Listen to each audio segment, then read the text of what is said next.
What's up, everyone? Welcome to another episode of the Pogcast, a show dedicated to talking about all the progress things in life, like music, content creation, and video games. I am one of your co-hosts, JesseKazam. And I am a moon man on my way to the moon. Wow. In spirit. In spirit. Yeah. Yes. Artemis.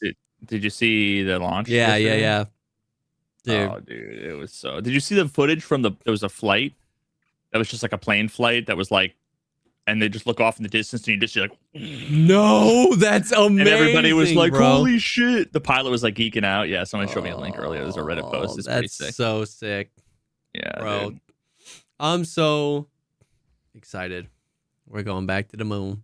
This is just like they're just like orbiting it a couple times and coming back, right? Like almost like a they're doing test. Straight Kerbal Space Program, fucking low Earth orbit, one burn to get up into proper orbit, basically go around like once, and then like literally one burn that just sends them on like a figure 8. Okay, yeah. And basically like this is the craziest thing about space. And actually this is perfect topic because there's a few things I want to talk about related to this, but it's kind of crazy how effectively they can like be on, I don't know exactly where they do the burn, but for all intents and purposes, it's like between the Earth and the moon. Okay. Pointed like parallel to them. Like basically it's... Oh. So yeah, how the fuck do I do this? So if like this is the Advil bottle. Yeah.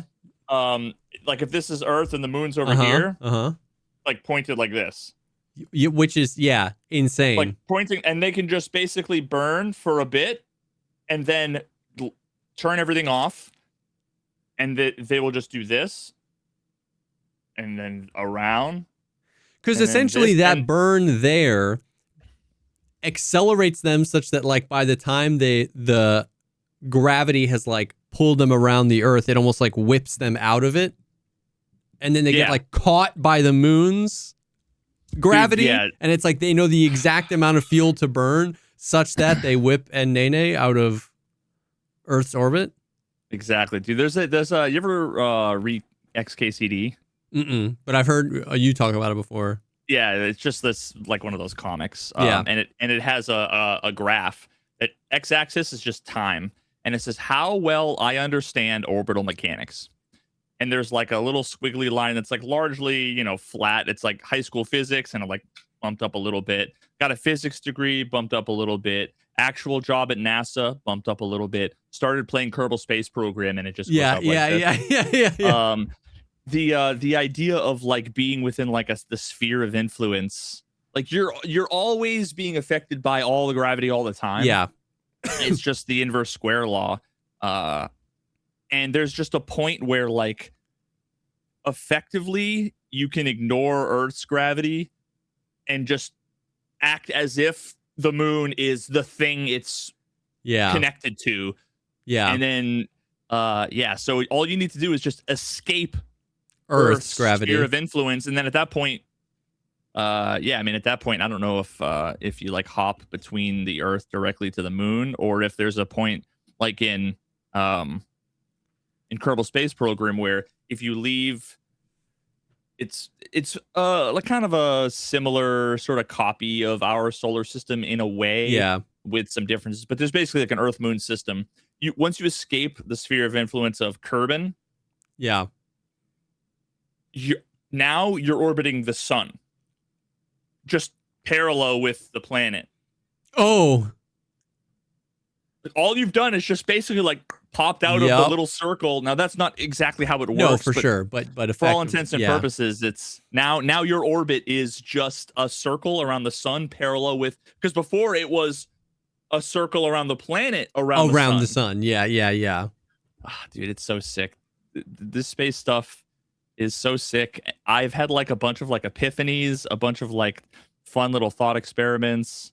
Had a bit of a back and forth with ChatGPT about some late night ideas I had, and learned a little bit. That's funny. I came to the conclusion that the docking maneuver in Interstellar. Yes. Came to the conclusion that that's like not even impressive. Yeah, we talked about that. I don't know if it was on like Wait, did we? Yeah, I don't know if it was on the Patreon or if it was an after Patreon thing that where you and me were just shooting the shit.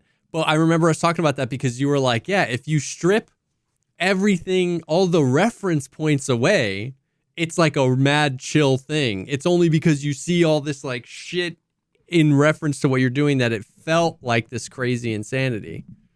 Interesting. Well, I remember talking about that subject. Mm-hmm. In my mind, we had a topic about just general space relative motion stuff. And then like a week later, I then applied it to Interstellar. Oh, no, we were talking maybe, specifically about that scene. Yeah. Maybe I misremembered. Yeah. Because you blew my mind. I was like, oh, yeah, that is kind of. Yeah, because now, here's the thing. With a movie, you kind of have to like. Of course. Hand wave certain things. Because it has to be right? cool. It has to be epic. Like. But also, like, there's always going to be something that isn't going to be exactly quite realistic if you want to have a thing that's effectively impossible to happen, right? Yeah. And in this case, the unrealistic part of that sequence was the fact that you have the endurance, which is like a circular thing, that there would be an explosion on like one of the little boxes surrounding it, and that would send it spinning where the center of mass is perfectly in the center of the docking port. Yeah. Because what's crazy about it is if you have, I'm using my plate from cookies. Meg made cookies earlier. If you have something that's just spinning like this, maybe it's easier looking at it like this. Yeah. That's one thing. If it's doing this, it's you're never, ever docking ever in history. Yeah. But what's crazy, if you watch that scene, and people can go on YouTube and watch the docking scene, they talk about how fast it's spinning. At one point, he's like, "Tars, how fast?" And it says how many RPMs or whatever. But at one point, when he's lined up with it, while it's still spinning and he hasn't spun to match it yet, he looks up through like the window right above him, and you can see, and it's like, yeah. It's spinning at like 15 RPM, which is like, it's not fast. Yeah. So, realistically speaking, if you actually and I did this the other day, if you actually just like erase the debris fucking spinning around, all it is a fucking thing that you have to now dock with. Yeah. And then now you're just locked in. So really what the unrealistic part is that it's spinning perfectly around once it's the doing center. that, which you can see visually, right? Because you could simulate the explosion, but that would just be not exactly how it was in the movie. It would be, there'd be a lot of randomness, a lot of sort of chaos, but what we see in the movie is it's spinning and it's not wobbling. Yeah. Because imagine having to spin, and if you wanted to match up, you'd have to be doing this. Oh, yeah. While strafing. Yeah. Which is not, there's no way. Maybe with some alien technology or something. But so I had the idea. So you know how you can't get information back once it crosses the event horizon. Oh, yes, of a black hole. Yep.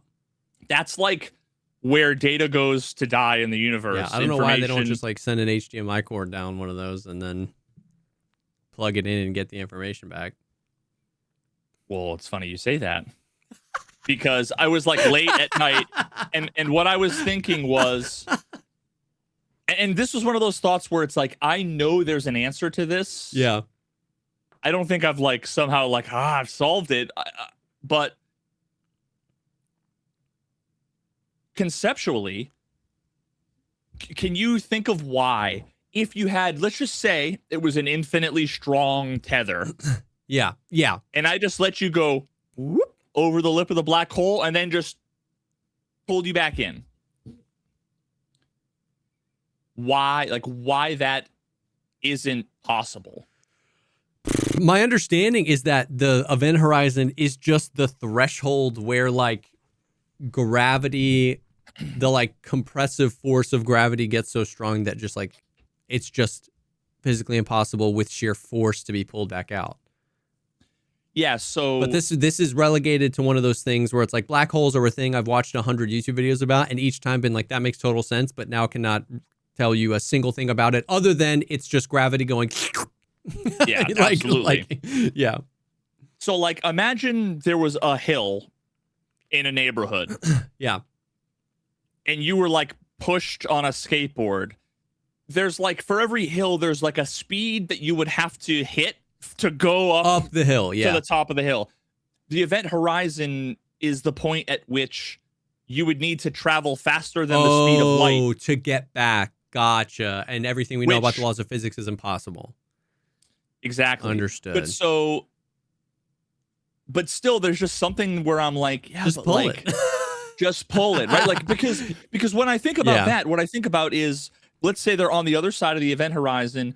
You have information that you broadcast with radio waves. Well, the event horizon's here, moving away basically at slower than the radio waves. Yeah.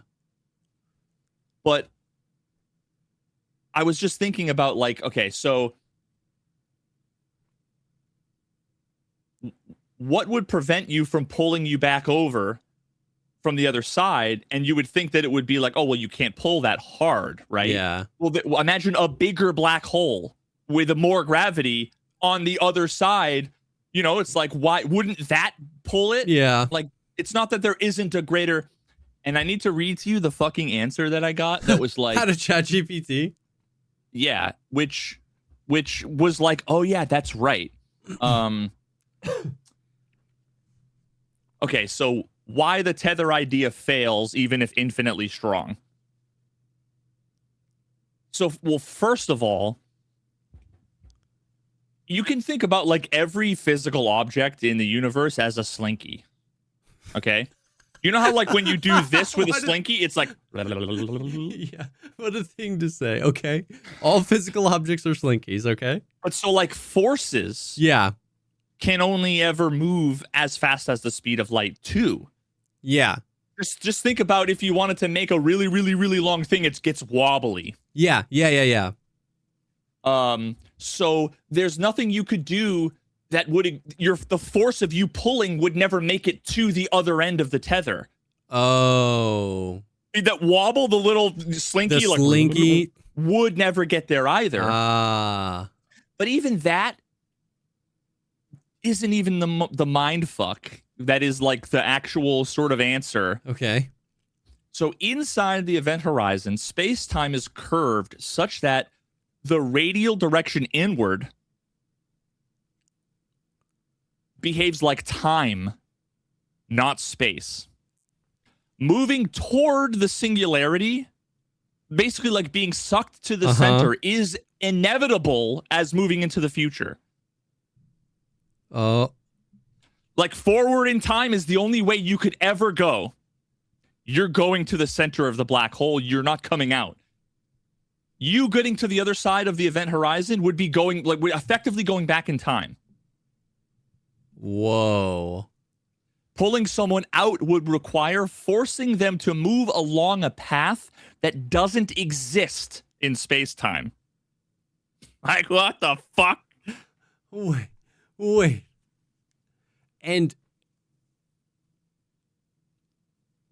that's crazy. So space-time, like, stops becoming space and just time at that point. The event horizon is defined not by like a point in space where like there's like a strength limit. It's defined by causality. What's forbidden isn't that you don't have enough force. What it is there's no allowed future in which the person exists outside of the event horizon. Holy shit.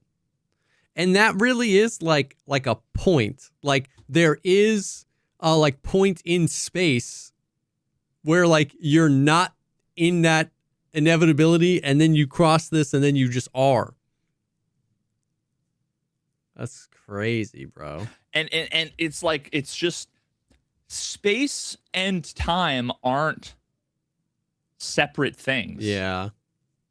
Right? Like, I mean, space-time is one thing. Dude, it's such a mind fuck. Because like time, like, I mean, like, I've, you know, when you watch anything about like time dilation or like how time reacts differently. No, well, see, it's not acting differently. It's just that our view of it is so limited because we really only need to understand how time works on Earth.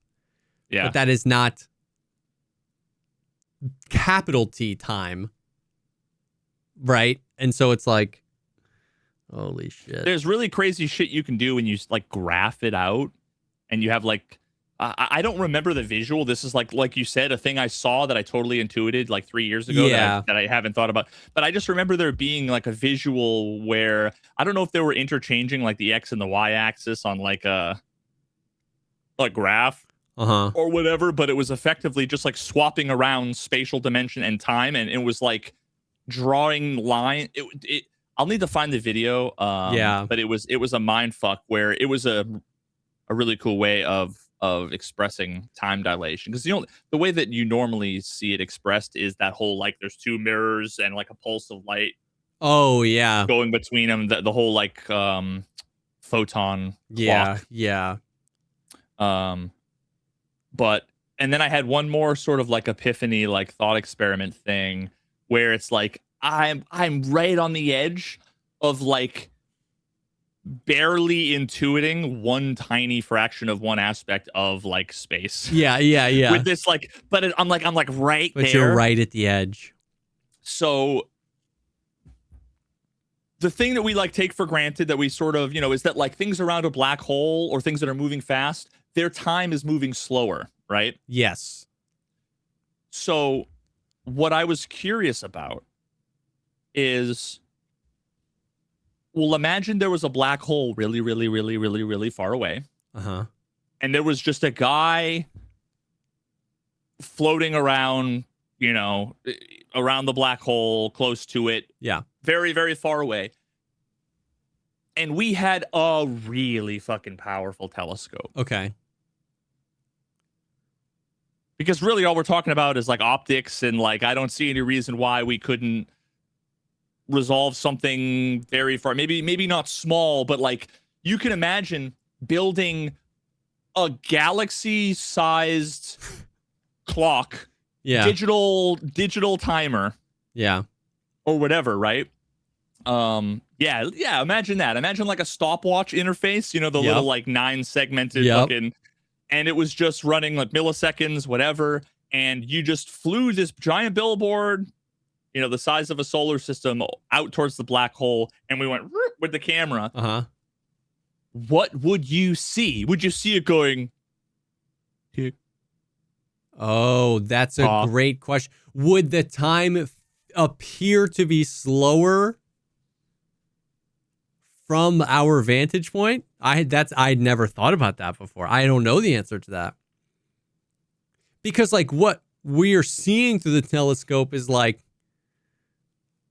light as it was when that light left that space, right? But it's traveling at I don't know. Do you know what we would see? Well, I mean, I have like my sort of bullshit thing that I sort of like, I think, and then plus ChatGPT's answer and some other Googling I've done about this, which like, I'm sure if there's any physicists watching, just like, oh, please come on the show.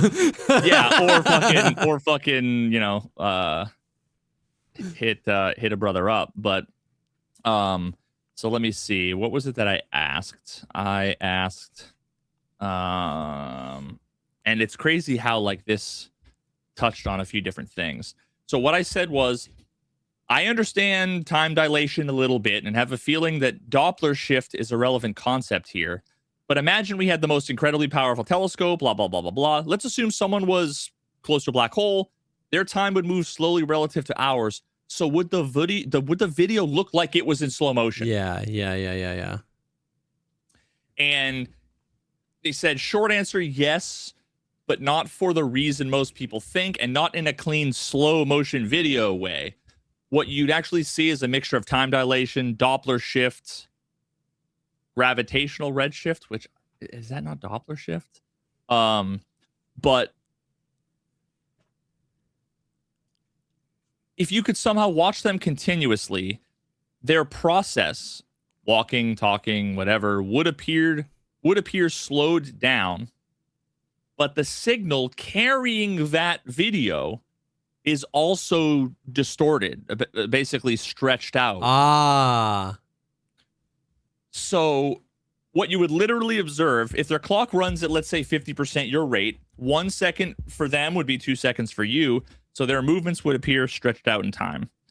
But then the video would also fade and would be redshifted, which is a whole other thing that like we don't really have to understand or get into.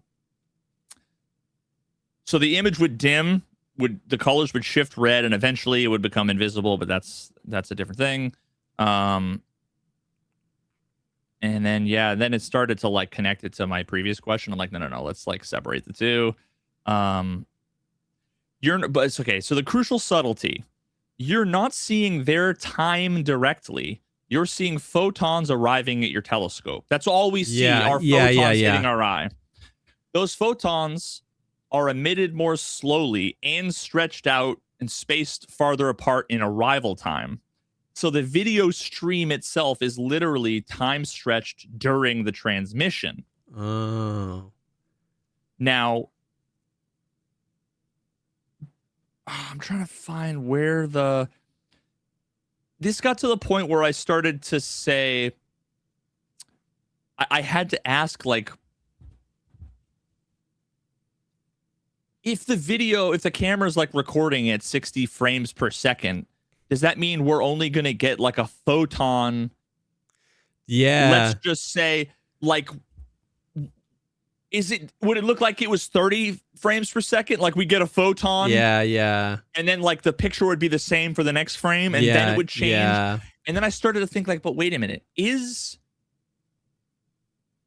in order to understand these things, the easiest thing to do is just take the concept to the max, to the extreme. Yeah. And then all I was thinking of was, what's the frame rate of the universe?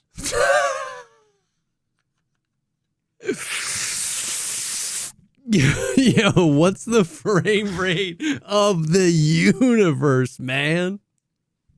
Yeah, dog. Think about it, though. Yo, that's gotta be the title of this episode. What's the frame rate of the universe, bro? So the question might be a nonsensical question. No, but you know it. But so think about it. All we see is a photon. Let's just take it one photon at a time. Yeah.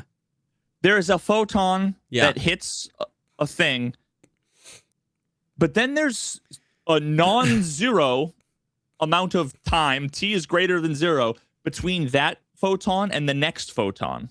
Yes. Does that mean everything is flickering effectively? Like if you slowed it down enough, is it flickering? Because if you would theoretically slow it down to the point where there would be meaningful space between the photons, does that mean everything is flickering?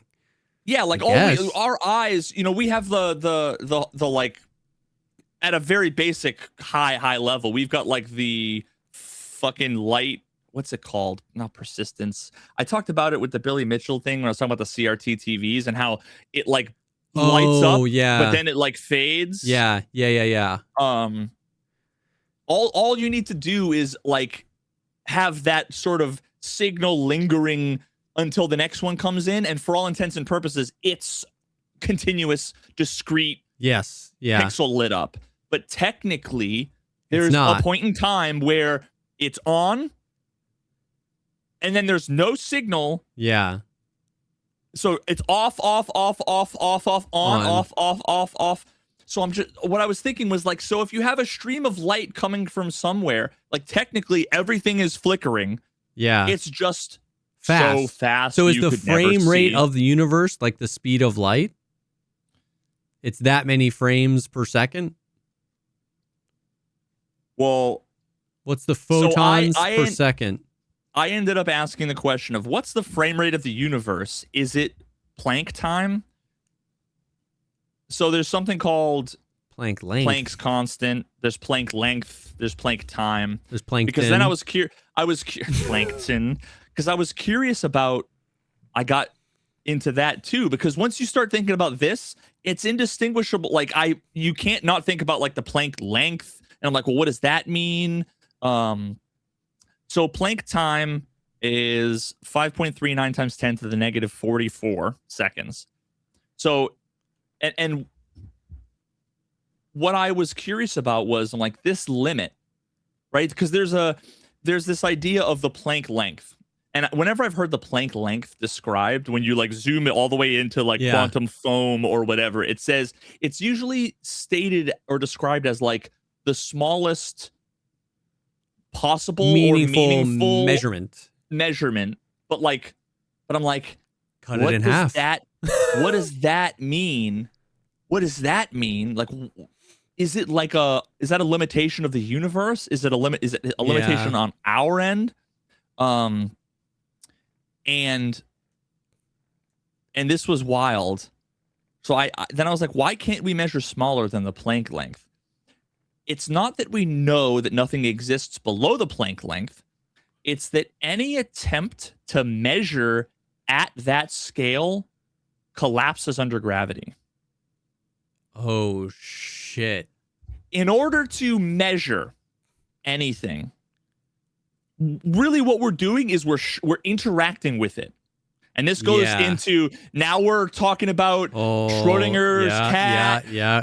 You have to shine a photon to get it back to get a measurement. The act of measuring something is interacting with it, and interacting with it can change it. So it's like the whole quantum thing, right? Where it's like it's a 1 and a 0 because it's only when you interact with it, it becomes the thing. Yeah, but that's similar. That's directly related to this, but tangential. Yes, okay. And I'll just confuse because I don't get it. Yeah, so. I mean, fuck it. But so the only way that you could measure it would basically be like to send some like EM radiation, like light, whatever, at it to measure it to get it back, right? Yeah. Well, the way that we do that, there's kind of a limitation with, let me see, where did I? Okay, so if you want to measure something, it can't be smaller. The thing you're measuring can't be smaller than whatever wavelength of, let's say, light you're pointing at it.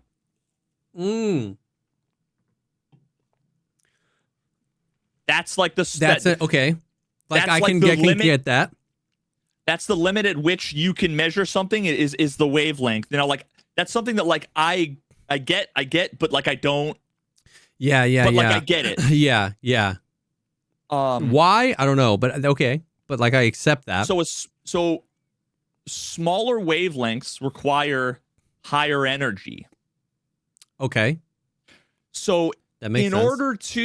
In order to measure something at a wavelength smaller than the Planck length would require so much energy you'd create a black hole. Oh, fuck. And now we're just back to the black hole.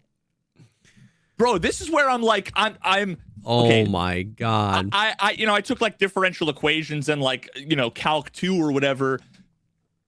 In no way am I comparing myself to Einstein. That's the obvious like joke, like, but everybody who's like, I think Einstein's wrong because, and then it's some Yeah. But what if you just had a really strong rope? You know what I mean? Like, yeah. But this is when, like, I get really excited about the idea that, like, I'm jumping between all these kind of intuition sort of things, and I'm like touching on all these like incredibly core. Yeah. I would never be able to figure out the math or ever be able to. I'm not saying like I could figure it out, but it's just like, it's exciting because I kind of understand how you could sort of figure these things out. Yeah. Because I just like started to think about pulling over a black hole because I just saw Interstellar again. And then all of a sudden I'm like, wait, Planck length? Wait, like time dilation? And all of these things are kind of like make sense a little bit, which then makes this thing make sense a little bit, which then the implication of that, if you think about it, would come over here, and it's like holy fuck. Like I wish I was like a genius with like super advanced mathematics, because then you could like, I'd be on the whiteboard doing the fucking Matt Damon shit. I think I'm on the same wavelength as you of what you're saying. Like, it's not like I'm as smart as Einstein, I could have figured it out. It's like a recognition that these, like, it's a connection that a bridge between like this stuff and like real life, that these were just real people like really like intuiting things and then figuring out with the math. Like, we are taught it as this like this almost magic, right? Because who's going to like take the time to understand Planck length or the speed of light or all that shit?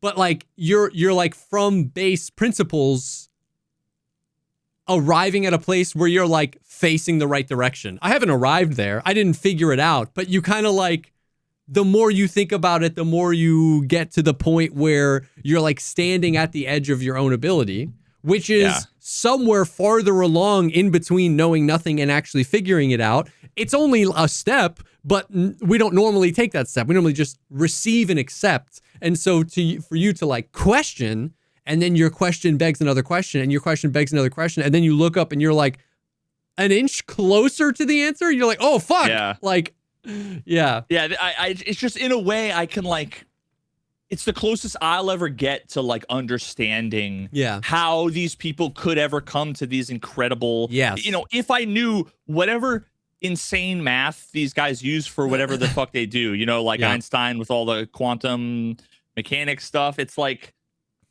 if I knew the math, I could totally see how like you start to write out the equation. You're like, but what if this is 0 and this number is 0? And then suddenly it's like you solve the equation and then you find like the fucking what the radius and mass would need to be to collapse into a black hole. And like you start to figure out, you know, conceptually from a high level, how people like Einstein, people like for sure, like all these physicists could come to these things, because they're not just like all these geniuses. It's easy to just like put them on a totally other level, and they are. No, but I'm so with you. Yeah. It's so hard to describe without because sounding it's like I've. Yeah, I it's hard to say. It's like they weren't that smart, guys. Like, no, but it's like, but it's a reminder that like.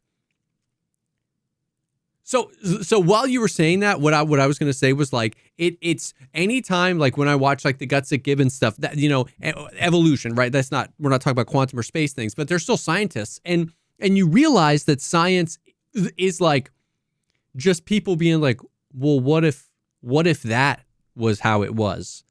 Yeah. And then like assuming that thing I just made up is how it is, then they do the like, you know, the math part. Well, assuming they know it, and then blah, blah, blah, blah, blah, and then the answer is that doesn't work because that's not how we see. But it's like, it is just people like, it's not like mining and then they found the answer, which is kind of how people understand it. Like Einstein discovered relativity. It was hidden under his house and he found it. And then when he picked it up, he absorbed an understanding of it. It wasn't that. It was like, what if this is how it is? Yeah. And then blah, blah, blah, blah, blah, blah. And it's a really smart guy making really smart guesses, but science is so often just like, what if this is how it is? And then and then they just keep asking that question until the math fucking comes out and we're like, holy shit, that might be how it is. Yeah, being able to like describe, define, quantify all of these things mathematically is like one of the handful of things that like sets apart people like Einstein. Certainly. Yeah. You know, from fucking random schmucks like you and I. But like the fact that there's like one or two core principles that someone else established. Mm-hmm. And just by like thinking about what, like, if this is the rules of the game. Yeah. In almost the same way that like a fucking speedrunner was like, how can I break this game? Yeah. That's all I was thinking is like, am I breaking the game by doing the thing? And by doing these little thought experiments, I just like literally just logic. Yeah. Yeah. Just basic logic. Yeah.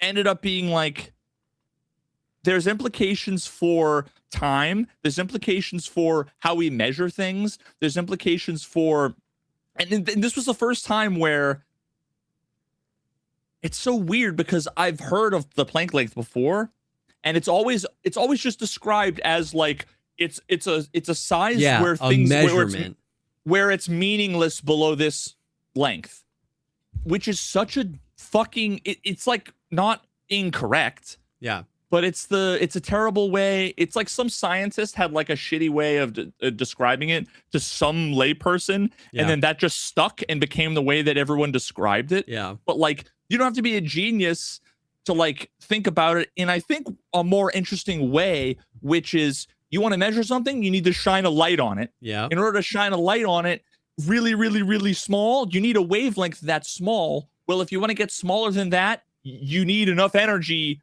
that. Brighter flashlight needs a bigger battery, right? And so we're essentially making, requiring an energy source such that it would collapse.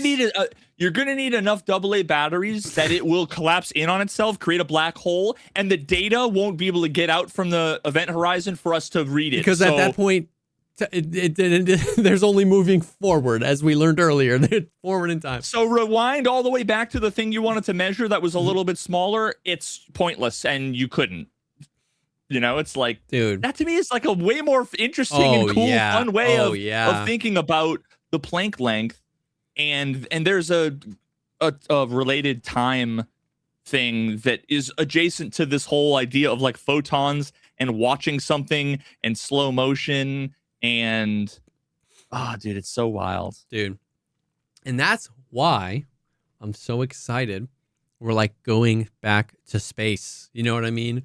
Moon missions, all the Artemis stuff. Like, I just feel like the more we're out there, it's just like learning is an inevitability. Like, I know we go out there to do science, of course, with like specific things in mind, but it's like, it's just one of those things where it just feels like it's just such a world of information to discover, and we just have no idea how practical that information can be until you just get... Oh, did I freeze? You froze for a second there, but you're back. Oh my god. That was... Oh, and then your voice was out of sync for a second. And now you're back. Okay, whoops.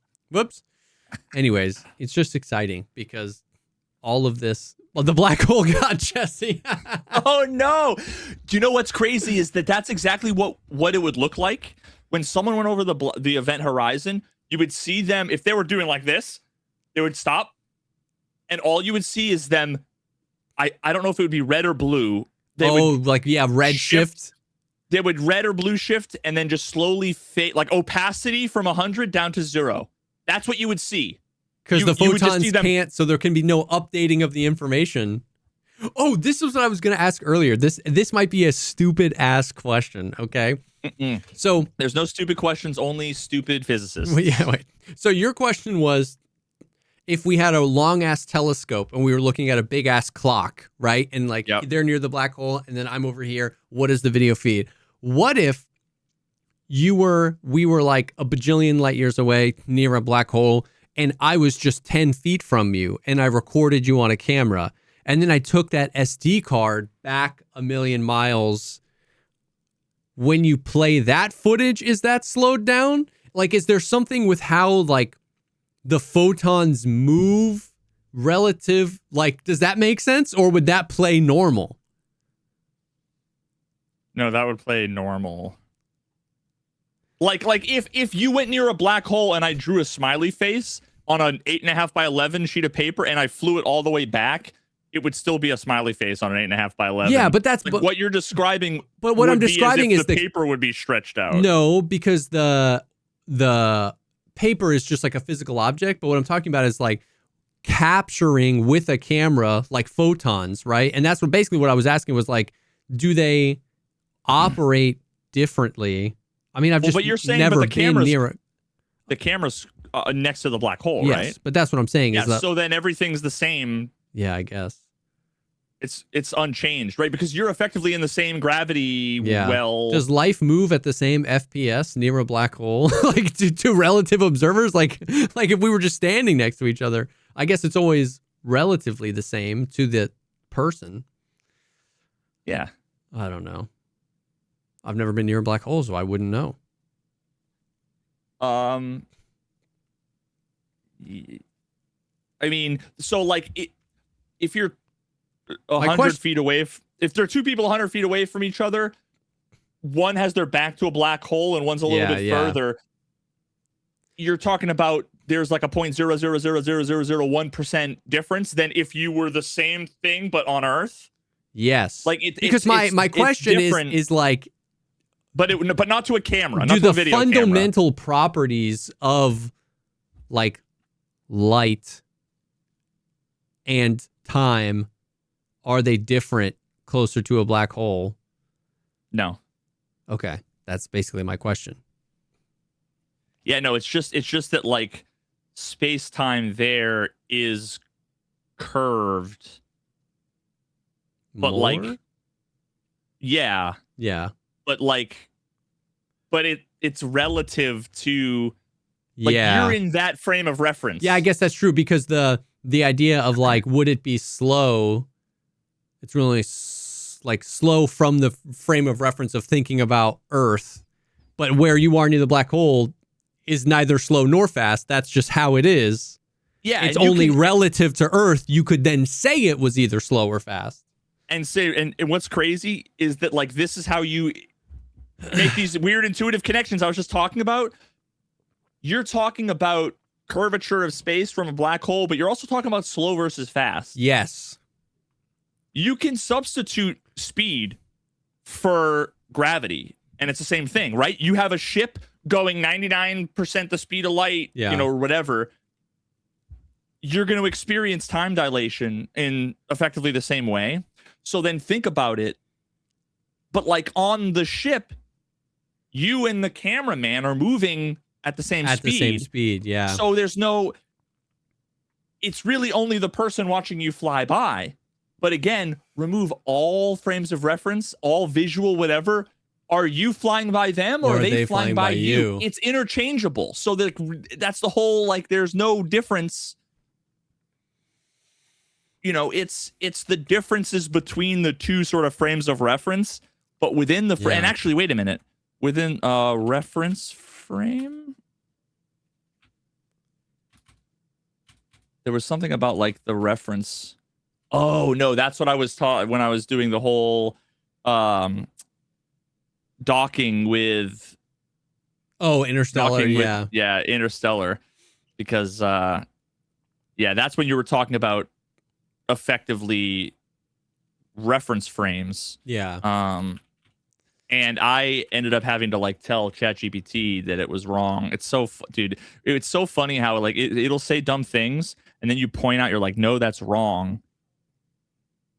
And then it's just so funny how it can be like such a sycophant, get stuff wrong, you tell it it's wrong, and then you know, but then also you tell like not to agree with you, and it'll be like, oh, you're right. You're so right. You have the right. You totally have the right thinking by telling me not to agree with you. And it's like, no, you bitch. Like, you're doing it again. Oh man. Yeah. Anyway, that's the space cast. The space cast, bro. more interesting than literally any video game. It kind of is. Way more interesting, bro. Send me to the freaking moon colony. I'm ready. Dude, I just need to see, like, before I die, I need to see the Earth from space, man. I need to... Dude, same. If they have to send us up together, like, so we die in space, that's fine. But I need to know. I need to see it. I'm so with that. Dude, man, experiencing what I experienced with the total solar eclipse of the heart.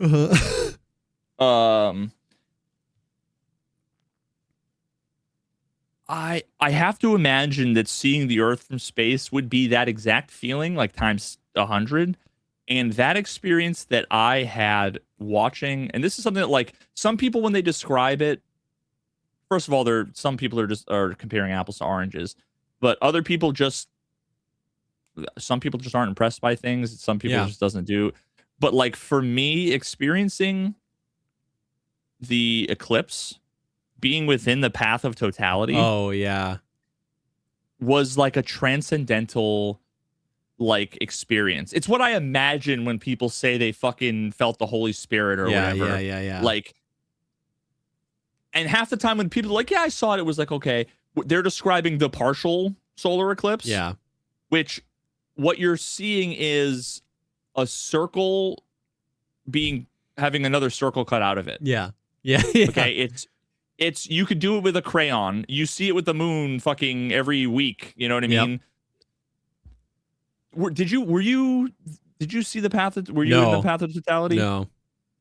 All I can say is that it's as if you took a hole puncher and just went in the universe and just cut it out, and it's like daytime, and then suddenly it starts to get cold, and all the birds and animals just shut the fuck up, and then there's just like a black hole in the sky where it was just sunny. Dude, I like That's instantly so was sick. like in tears, dude. I'm like, whenever the next one is, wherever it is, I think the next one coming up is in Spain. I'm like going to try to figure out how to be there. That's awesome. All I can say is that, like, you're not allowed to die, dear listener, until you see this once. It needs to be everyone's bucket list. Now like, I wish top. I had gone. It was just incredible, dude. It was fucking incredible. And it was, oh my God. Imagine. And I can imagine seeing the Earth from space would be yeah. Just change your perspective on everything. Yeah.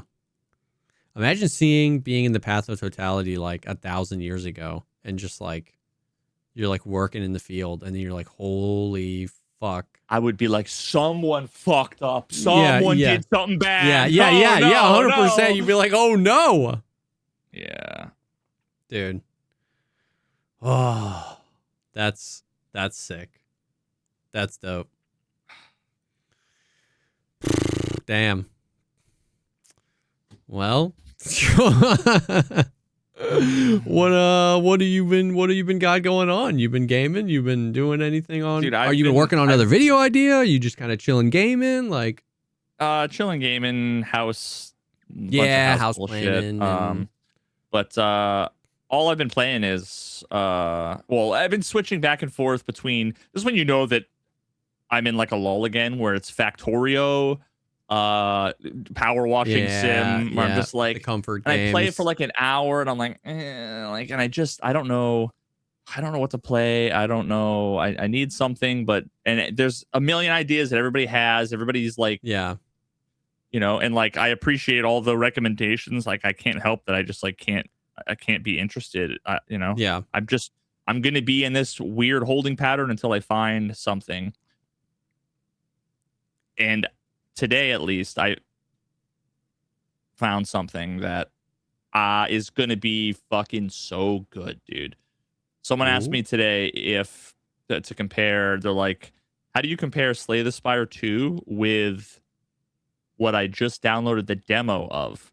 And I got to say, for a demo, this is a robust demo of vampire, what the fuck's it called? Vampire Crawlers. Vampire Crawlers. It's a roguelike, like dungeon crawl-esque card, like deck building game that's based on Vampire Survivors. Oh, so it is like based on Vampire Survivors. Okay. It's the same developer. It's the same guy. Vampire Crawlers. Yeah, and it comes out actually on my dad's birthday, the 21st of April. Dude, it's after I played it today for very interesting. 5 or 6 hours. Like first person. Yeah. But it's all the same items and the same enemies. Yeah. And yeah, dude, it's fucking very good. And what's great about it is it's very, very fast paced. Yeah.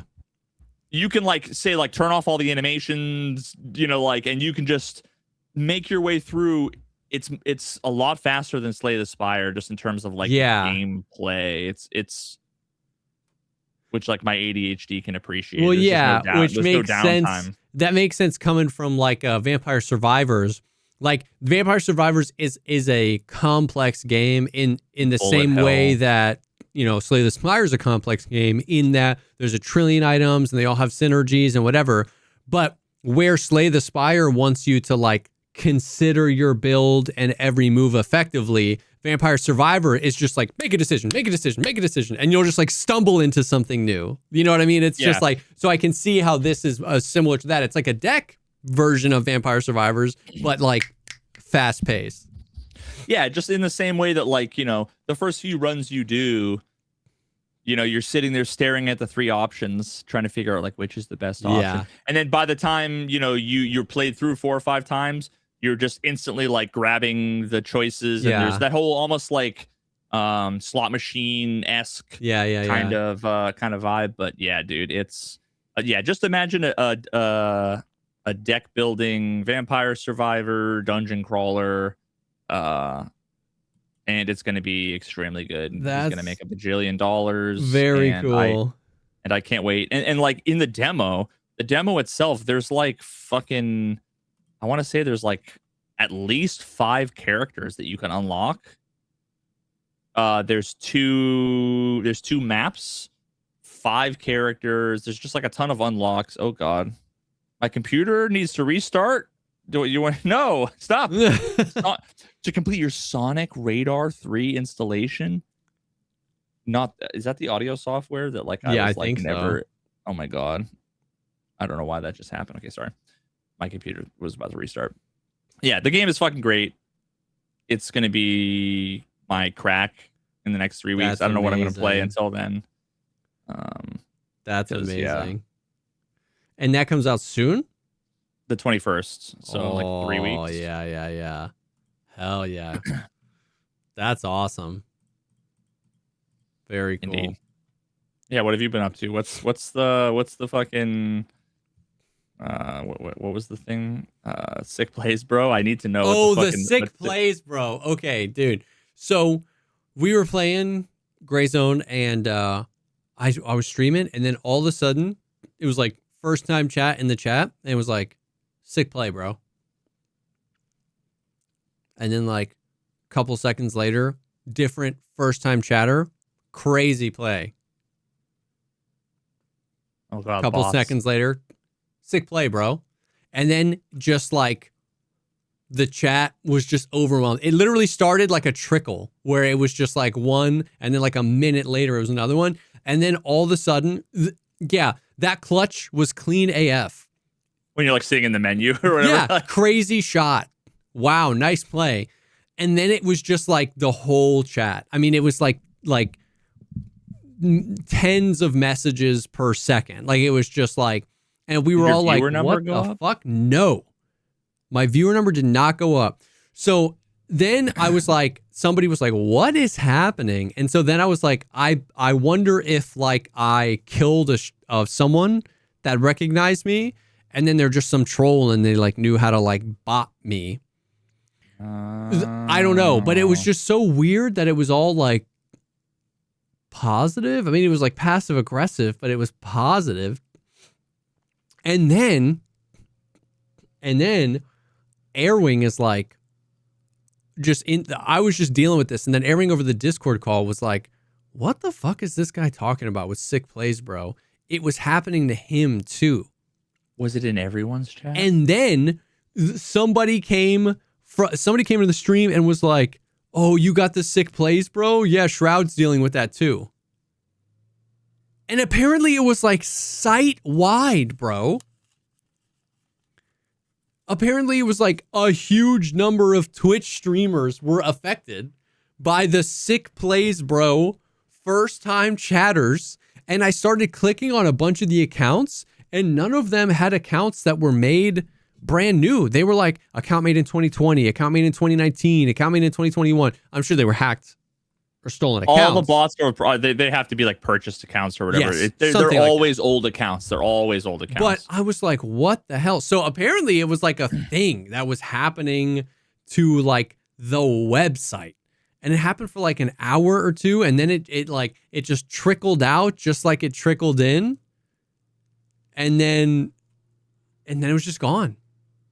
And like it just fucked me up because I was like, why? What was the purpose? Who like that had to have cost money either to buy the accounts or to like the software to run it. Like what was there was no like ransom or phishing links. It was just like, why? I need to know.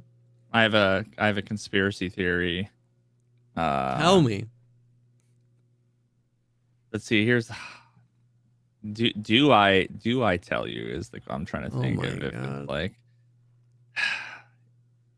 if I say a thing and I say that there's no reason to think that this is happening, but it's just god damn it.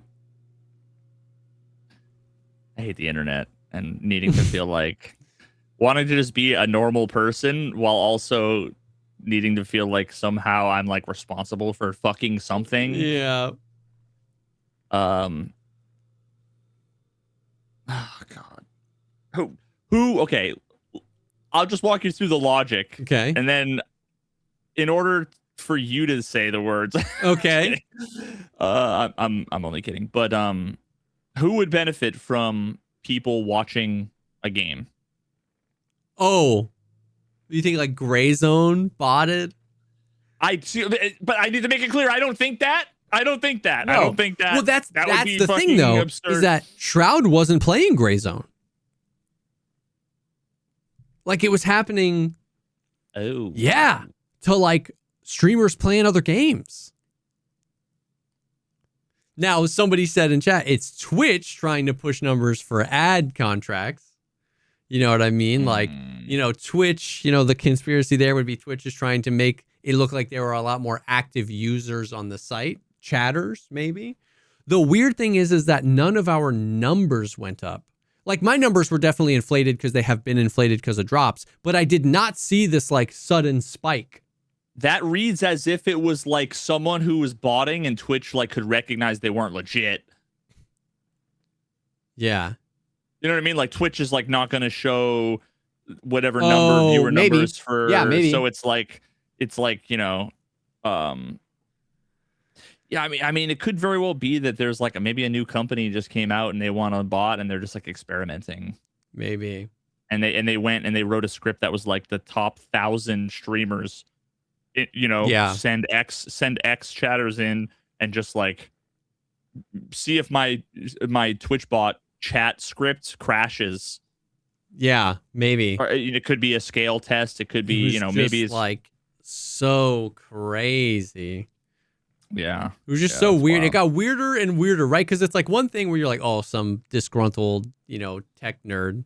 And then it was me and Airwing. And I was like, oh, maybe it was because we killed them. And then it was other people. And then it was like all the streamers. And then it was just like, what the hell is happening? Or just so they can post that was us by our bots in a Discord. So yeah, I mean, it could, yeah. Oh, yeah. It's like that's like the bot equivalent of like a fly hacker with like the username the Discord, Ultra Giga Cheats .com in their name, and they, and it's like, yeah. Even though they're gonna instant like rage cheat, get instantly banned, it's still just like worth the advertising. Yeah, for the couple people that they run into. Yeah, I don't know, but it was that was funny. But it wasn't a gray zone thing. That's changes. That's what I'm saying. Yeah, I was just like, I can't put a pin in like what this is. But yeah, other than that, I've been playing a lot of Gray Zone this week because it got a new update, and that's been fun. I was gone last week, spent some time in the Czech Republic. Madfinger brought me out, and that was we talked about that on the Patreon. Yeah, Patreon. TLDR, amazing trip, transcendental experience for me to travel, to be outside of the country, to go to Europe, to go to a place where there's like just so much history that's not my own, to a culture, new people. Like, what was beautiful about it was like, if I were to plan a trip with like my wife and maybe my friends to go to the Czech Republic, we would go and we would eat together and we would hang out together and we would walk around and we would go to coffee shops together.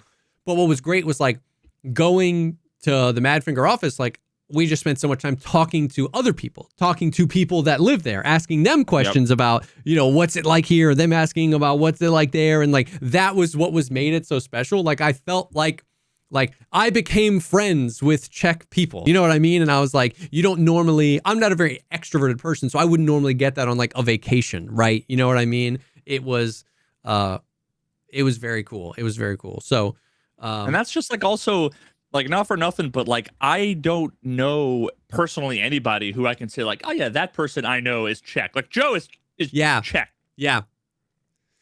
I just like. Yeah, exactly. It's just like not a lot of folks. If you're like, I'm going to Europe. Here. Yeah, if I said I'm going to Europe and I said, guess where? Like, it wouldn't be in the top 20 guesses. And you know what's crazy? I'm Czech. Like, I remember. Oh, really? Yeah, I called my dad and I asked him because I was like, hey, I remember as a kid asking you like where we were from, and you were like, we're like, our descent is German and Czechoslovakian. And he was like, yeah. And I was like, I'm going to the Czech Republic. He was like, oh, cool. So like, I don't know how far back you'd have to go, but yeah. So I was like, I am of Czech descent. But it was awesome, man. One of us. Well, yeah, dude. All the whole trip, Berkey was like vlogging, and she would be like, Jesse's great grandfather built this castle, like just the whole time. It was good times. But yeah, so that was awesome. That was a very cool experience. Big ups to them for flying us out, and like the fact that they we didn't like touristy stuff. We like walked around. We went to castles. I took a helicopter ride over Brno. It wasn't just like work. You know what I mean? It was fucking sick. But then they launched the patch while we were there. We got to do a little stream and then came back and been playing the Gray Zone patch. And dude, it's been awesome. Like, Gray Zone is a game that like, there was a lot of hype around it when it launched, and the game had, quite a bit of problems and work to do at launch. But I've been saying this for years, where it's like, it's how most people, I interact with Gray Zone the way most people interacted with Tarkov, which is like a big update comes out, you come back, you see, you're like, oh, this is sick, you play, and then you put it down and you go play some other games, you know what I mean? And so it's like, it's been fun. It's so much more fun to do that, right? Tarkov was my job. Tarkov was my career for 7 years. And it's fun to be able to do that, to like be excited about a game, play it until you're not really feeling it anymore, put it down. And then it's been so long that an update comes out. You're like, oh, that game was fun. And then you play the update and you're like, oh, that's sick. And then you put it down and then you're like, you know what I mean? It's just like, so my experience with Gray Zone is just always the fun part. Yeah. Because when I get to the point where I'm just like, I don't know, I don't really feel it, I stop playing. It's a crazy concept. They benefit so much from being so early in development that each update is like such a meaningful patch.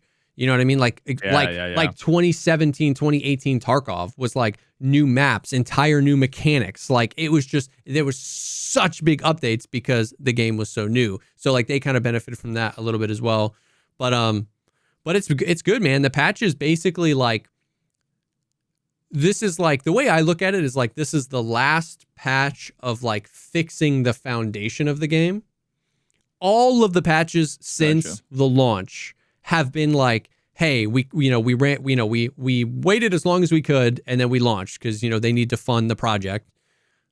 And we know it's not great. We know it's not perfect. And so we're going to fix everything. So like each of the patches has largely been focused on performance, AI optimizations, UI stuff, clearing things up, new player onboarding experience. So like this update, they added like a tutorial to the game and a field manual. They reworked movement. They reworked audio. They did some changes to the AI. They did some changes to the health system. They added some POIs to the map. They added more loot. They updated some existing POIs. All this kind of stuff. All of the like base mechanics of how you interact with the game got touched, and they're all much better. The map and the questing, like the way you played a little bit, but like basically you hit M, there's this huge open map and there's like landing zones and you fly around and you do your quests.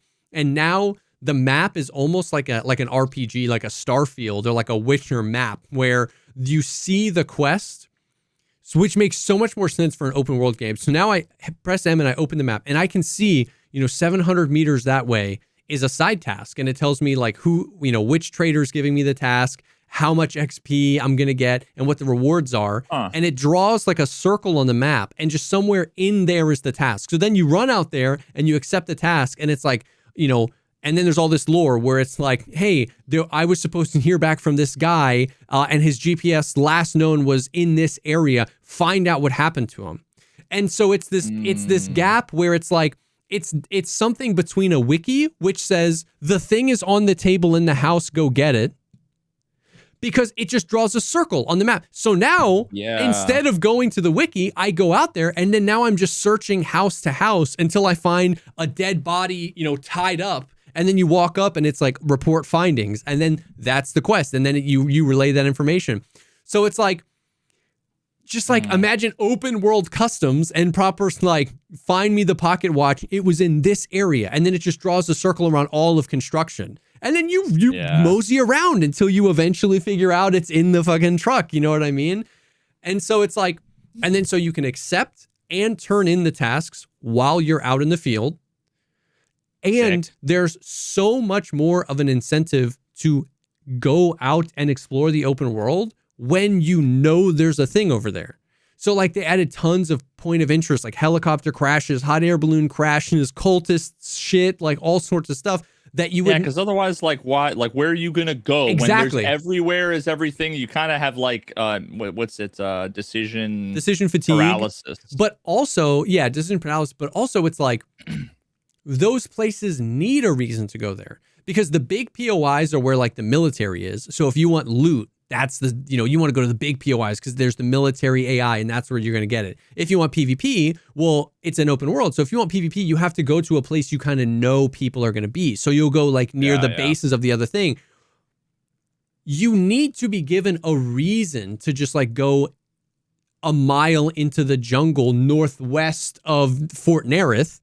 And now because it's so much more rich to have it on the map as opposed to just like you open your like list of quests, click accept on one, and then it just gives you a vague direction. Like, I don't know. That has been one of my favorite updates. They did some weird stuff where like all the tasks are repeatable now. So one's like even like main story, like main quests will like pop back up on the map. And it's like, it's weird. They like, it's all reputation. It's all reputation based now. So in order to unlock the next main quest, you have to gain enough rep, and you gain rep by doing quests. But that feels really unintuitive when like you've done a main storyline quest and then like an hour later that quest pops back up on the map and you kind of want to go do it because it's going to give you rep to unlock the next main story quest. But I just did that main story quest. So like the system is not perfect, but largely for like the side quests and the contracts you get, it's so much better, and it just, even with the main quest weirdness, it just does such a better job of pushing you around the world because you see a reason to do so. Yeah. While keeping a balance. It's almost like a couple people mentioned, I don't like that the map draws a circle around where the quest is going to be because it It makes it too easy. And I disagree. I think that's the most immersive thing because, we talk about this all the time. When in doubt, gamers will always take the path of least resistance. And that is look up the wiki. And so this is one of those things where like it's less work to just look for it if you kind of know you're in the area. Well, that's the whole point. It's like if you want a player to go, you have a massive map, you want them to find a thumb drive on a table.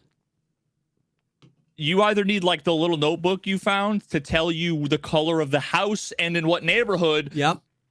Or you can give less information, but then say it's in South, Pachinki, or whatever. Yeah. So you can actually provide like less information in a way, and make it even a little bit more satisfying. Yes. To find a thing by just giving a quick visual indication of like it's in this general area. Because like what happens is you're like, well, I'm here and I know it's here. And then you read the flavor. Like I've read infinitely more flavor text in this game than any other game because you're like, you get to the area. They've hijacked sunk cost fallacy in the best way possible. Because you get to the area and then you look at the quest. I skip all the flavor text and it goes find the guy. And so I look in 3 houses and I can't find the guy. And then I go, well, I've been here for 5 minutes. So then I open the thing and then I read the flavor text. And it's like, oh, he owns a restaurant on the corner. So then I go and I go to the restaurant and I go in the thing and I still can't find the thing. And then I go back to and like they've hacked the fact that it's like, well, I've already fucking looked for this for 10 minutes. I'm going to find it. And at no point do I open the wiki. But if it just said like, find it in the Western hemisphere, I'm just going to look like that might be more immersive, but I'm just going to look at the wiki. And so I find that their system, while imperfect, because the way it interacts with the MSQ is kind of like weird, I find it to be like the best, like the most nail on the head. It actually gets people reading the lore. It's a perfect balance of like challenging and you actually have to go find the thing. Now, there's definitely an argument to be made that, it's largely just like a bunch of different flavors of like go up and press F on this thing, right? Like find this body, press F, whatever. I'm not really as bothered by that. What else is an FPS game going to be other than kill a thing or loot a thing? Exactly. I'm not as bothered by that as some people are. Like, I wouldn't deny more immersive quests if there were actually ways that the world interacted with you as you were questing or as you were doing things. Cool. Like, but I guess I'm just not expecting that, so it doesn't bother me as much. But yeah, man. So the questing isn't. So it's a lot of that kind of stuff, like movement. There's now more than one sprint. The AI kind of react a little bit more viscerally to getting shot. The health system, like, I don't know if you remember, the health system in that game was like, instead of HP, it's organs and blood and bones. I remember being like, oh, fuck. Yeah, it was way too convoluted at the start. But like a big thing in this patch was, how do we gamify it in a way that we get to retain this immersive, visceral feel, but have it be fun? So a lot of what they've done in this patch was try to improve clarity. So up in the top left of your screen, there's a little paper doll that shows your like hand stamina and your leg stamina, right? So as you're running, you see your stamina, and there's a little paper doll of you. Now, just like Tarkov did, they added colors. So when you get shot, where you got shot lights up red, and how severe the injury is, it gets darker red or lighter red. Also, they made different the breath and the sounds your character make will be different if an organ is hurt versus a bone is hurt versus you're losing blood.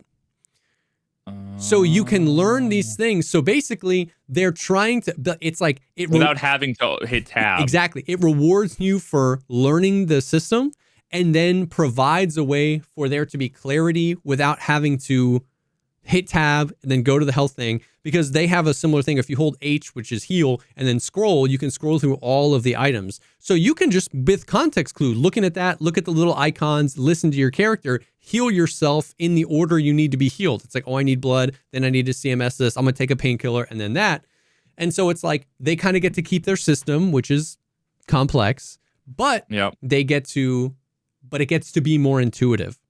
So that's kind of the theme of this patch. Not really like new content. There is new content in the sense of like there are new guns and they added new quests and they added new loot. But that content isn't like, I almost see that as more of like adding more of the content we have as opposed to like new bespoke like gameplay mechanics or systems or like crafting or like a new way to interact with the world. Yeah. This patch, it doesn't really have any of that, but it's a really meaningful facelift to the like ways you interact with the game. Performance is much better. They've optimized for lower end hardware. The lighting has gotten a pass. The lighting in that game is so good. The one of the most immersive, like the optics. I remember the optics were the like scrolling in and out. Optics are a lot better. They added a button like Tarkov where you just click it and it zooms all the way in and all the way out. And then they made the transition, if you're scroll wheeling, much smoother. It used to be like click, click, click, and now it can be like with your scroll where you can like click, click, click, click, click, click, click, click, click, click, click, click, or just hit a button and snap to the far one. Dude, the most immersive. When it gets dark, when the sun sets, this is like, it's my, I hate, okay, I'm going to preface it with this. I hate nighttime in almost every game, and I hate nighttime in Gray Zone. Like, I just hate nighttime. But what I will say is that it's the best, if I had to have a nighttime in a game, it's the best representation of it, because if you're standing out in like a rice field, you might actually be like, is this as dark? Is this as dark as it gets? Like, it's really like not that bad. But as soon as you walk into the jungle, it's fucking gone under the tree canopy. And that contrast makes it feel so much more immersive to me that like when you are under the canopy, you cannot see fucking anything. And then through the trees, you can see the light, and you walk out of the forest into like a rice field, and it's like just like the moonlight is shining. It's sick. I still hate it, and I still am like super excited for the sun to come back up, but it is immersive as fuck. I'll tell you that. It's so sick. I wonder if any games like a Skyrim-esque like RPG oh my god game is how it would do with it would be insanely like cool. I mean, maybe there are. It would be insanely cool. I think it's just like Red Dead Redemption had that, or like that. And I think it's just like the whatever, like the lumen or nanite or whatever the buzzword from Unreal Engine 5, but the lighting just fucks, bro. It's like when you have a laser on, when it's nighttime and you're in the jungle, in the thing, when you click a laser on, bro, when a laser hits a plant, it like illuminates the entire area around that plant because the bright, like it's reflecting off. When you turn on a flashlight in the jungle, it is like exactly how flashlights work in real life. Like after playing Tarkov for all these years where a flashlight just like 10 feet in front of you stops illuminating, when you're in the deep jungle and you turn on an X400, it's just like, it's fucking insane. And I think that is just like, I mean, Unreal Engine has made lighting, such a focus over these past like 2 decades that, I'm not trying to take away from the Gray Zone guys, but I don't think it was like a bespoke lighting model that they made, right? I just think it's like, but it is fucking sick, bro. It's really cool. It's really cool. I saw something. It was like a thread that was going on that I don't know. Maybe it's like nothing, but it was like 3 or 4 content creators who I like happened to like follow on like one Twitter thread. So it was like prominent in my feed. Where people were complaining about the helicopter. Oh yeah, that was a Drewski tweet. I saw that. Yeah. So like, what's the deal? How wrong is Drewski / how right is Drewski? No, Drewski's right. Drewski's right. It's still, that goes back to like, Drewski's always right. Yeah, I mean that's kind of true. He's base as fuck. So that still goes back to like kind of a core gameplay decisions that I don't know how they're going to rationalize out moving forward. So it's like the main method of transportation, if you don't want to walk, is you take a helicopter from point A to point B. There's a set amount of landing zones where the helicopters can land. When the game first came out, that meant like 10 minutes after the game came out, people were camping the LZs and killing you as soon as you hopped off the helicopter, right? Yeah. So what they did in response to that was they gave you 5 seconds of invulnerability when you hop off the helicopter. So you can like crouch, get to the cornfields, whatever.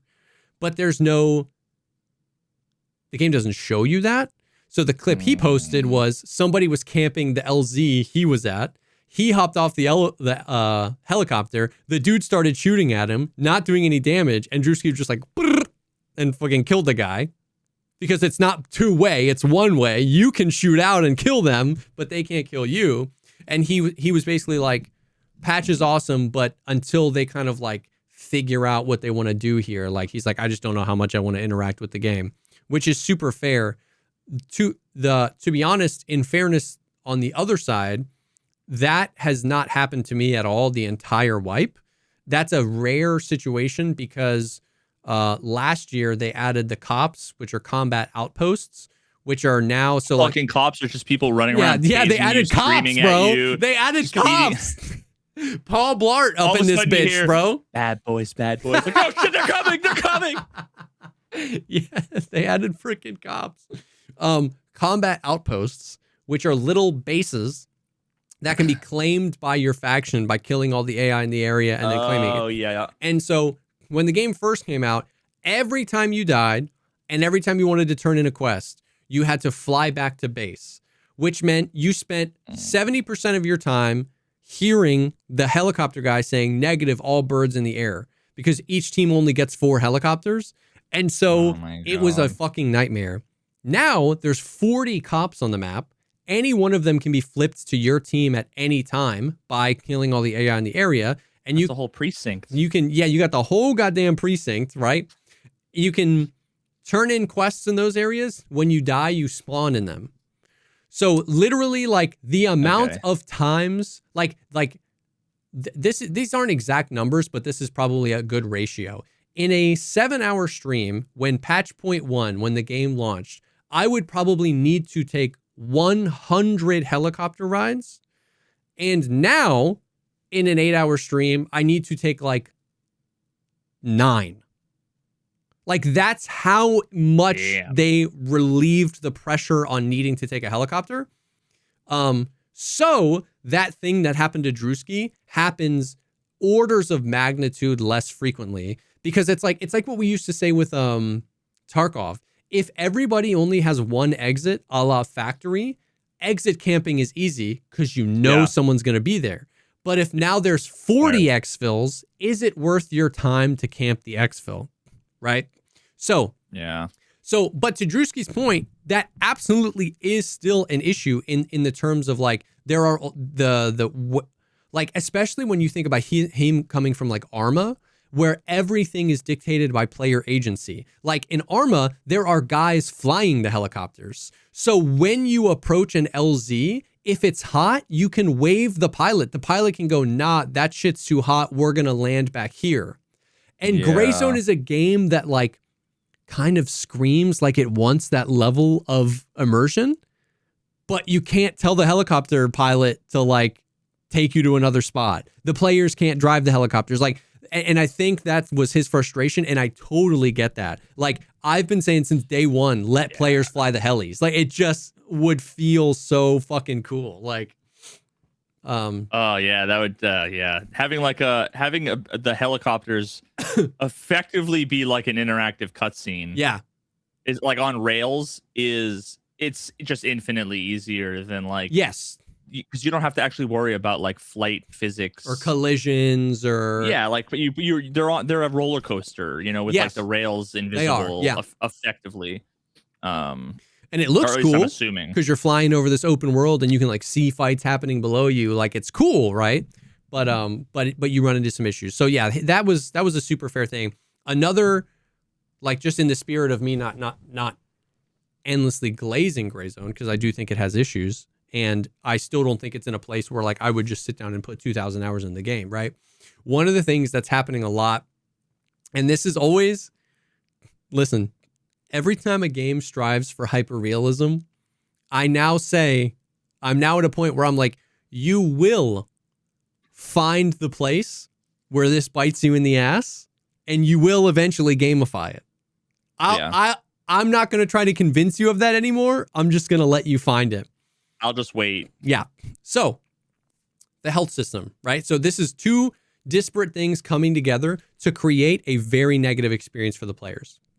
One of the most quintessential bad things you get in Gray Zone is you get the unarmored civilian AI, with a freaking, no buttstock AK, and you shoot him in the head 5 times with 5.56, and he's not dead. Oh no. Here's what's happening. One side of the coin, their health system is organs, right? And the AI are the same. So brain. They're really dumb, so they don't have brain. Yeah. Brain, heart, lungs, stomach are the organs in the game represented. Brain, heart, lungs, stomach. And then blood. Your HP is effectively blood. The more blood you lose. Where are there no organs? Neck. Okay. Now let's set that aside. Let's go over here. What are the most popular optics to use in video games? LPVOs, right? A Voodoo. Everybody's rocking the Voodoo. It comes with your starter gear. Yeah, the 4X, it's the 6X. Yeah. 3X, those whatever. can only be zeroed down to 100 meters. That's the lowest zero you can go. You see where this is going. If they're what height over bore means that everybody aims for their mouth and hits them in the Adam's apple. If you're 60 meters away from an AI and you put your Voodoo on his nose and you shoot, you're going to hit him in the neck. There are no organs in the neck, which means you're effectively just doing bleed damage to their neck. Hitting him in the shin. Yes, you're hitting them in the arm. So they'll tank 6, 7, or 8 shots before they just bleed out and die. And because you're not using tracers, and because you just get a poof of blood when you hit them, it's really hard to tell where your point of impact is. So you're aiming at their head, you're shooting them, you're seeing blood, and they're tanking it. And then people are like, I don't understand why sometimes I one-tap an AI in the head, and sometimes he takes 50 bullets. And almost every time when you watch that clip back, they're shooting low. And so, that is a situation where, tell me it's realistic. I'm having PTSD, to take dude. 5.56 to the esophagus, right? You're out of commish. You're definitely not shooting back at me, right? Take some Tums, brother. Yeah. So that is happening a lot. And it's one of those things where it's like literal, like you said, PTSD from Tarkov. I cannot make it my mission to explain that to the community. Somebody else is going to have to do that because I've got way too much PTSD. But I know that that's what's happening. Mm-hmm. I know that that's what's happening. And so it's a really interesting thing. So I would just that's a situation where I would much rather a less realistic health system. And you could do it any way you want. Turn the brain sideways and make the brain organ this big in the AI, right? It doesn't matter how you do it so that if you hit them in the neck, you hit them in the brain and they die. But you have to do something, right? And they're going to end up gamifying that because you can't tell anybody that's realistic. That's a complaint, a valid complaint from a player where you can't tell them realism. It's because even if what you're saying is true and I didn't hit him in the head, I hit him in the neck 6 times, right? That's not realistic. So that's a situation where some of the gameplay systems that all independent of each other seem like they're working fine. And then you're you get this rough situation. So, brother, I can never just go back to the fact that unless we're talking about Florida Man on bath salts, I feel like it's not unrealistic to boil down most people in combat either dying to 1 shot or 4 shot. You know what I mean? Yeah, it's which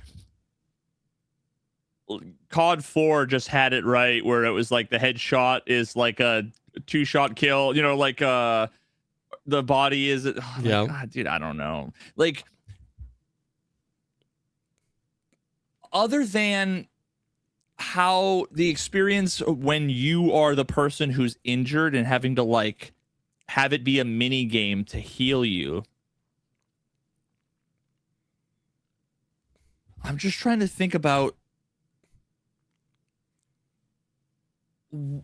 in what situation, like what's the simplest thing you could do to make it so that the person shooting isn't ever like, what the fuck? Ever dude. Confused, right? Yeah. And it's like, if you have 100 HP, and getting hit in the and then maybe bullets have a damage number. Yeah. And head is ×2, throat and heart are ×1.5. Period. Yeah. End of health system. Yeah. And then and then you just tune the damage of the bullet to be however many bullets. I'm with you. I'm after Tarkov and Gray Zone. I'm team simple. Complicated. And you know what else? It's not just that, because that would effectively balance PvP. It's also the PvE side of it. It's that, and Tarkov struggled with this for years, right? Video game, like what we're doing is we're building on decades and decades and decades of video game knowledge, video game intuition, video game experience, where there's always, like, every game has this sliding scale of AI. In Tarkov, Killa is supposed to be a more formidable opponent than a scav. But in Tarkov, they're both supposed to be humans. And it's always a clusterfuck. It's always a clusterfuck. So it's the same thing, right? In Gray Zone, you have that was the thing. They made a whole thing about this patch. They added 7 new factions. You have the common citizen, cartel gang members, all the way up to high-end military factions like PMC organizations. But you just got finished telling me in the tutorial that the health system is just shoot a guy in the heart or shoot him in the face. And so it's there's always going to be this frustration with how do you balance the AI. You want to be stronger than the AI. You want to be able to kill more robots than kill you. Nobody wants to play a game where the lowest level AI can TT you in the face 70% of the time, but that's how a low level cartel member would just hide in a car and wait till you come by and go bam and shoot you in the face. And so it's how this interacts. And you know what's crazy is I'm so much more tuned to it coming off of 2 extremely fun games I played where the enemies are robots. Fucking all video game enemies should be robots. They're so much easier to balance, bro. Arc Raiders was just masterpiece, masterclass in crafting. You mean literally robots, like machines? Yes, literally in the game, they are robots. They are not also humans. Arc Raiders is a masterful example of this, of being able to separate from the realism of this needs to be a biological human, and they get to engineer the AI both around the experience it is supposed to give the player, right? Because once again, a scav and Killa are conceptually, to Battlestate games, supposed to give the player a different experience, but they have to be the same thing. Well, in Arc Raiders and in Marathon, they get to be well, this can physically be a different thing. It can be smaller. It can be more of a nuisance. And this thing can be a bigger, formidable enemy. Oh my God, you're just afforded so much more. There's no leeway, there's no realism, whatever, this, that. It's so much better. And so it's I think games like this will always struggle with that. That's why, even Stalker, right? Most of the enemies are monsters instead of humans. It's just so much harder to create a world where immersion and realism are supposed to be the thing. But you're also supposed to have a power fantasy. You're also supposed to have 10 different experiences with 10 different AI. It has to be balanced for PvP, because suddenly when it's another player, now the realism is back. If I shoot him in the head, he dies. If he shoots me in the head, I die. And it's it's always going to be a clusterfuck.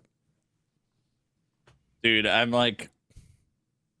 just going to be on the COD 4 train where it's you can run Juggernaut, but that means you can't run Stopping Power. yeah, dude. So in the firefight, it takes, if neither of you are running neither thing, it takes 3 bullets to kill.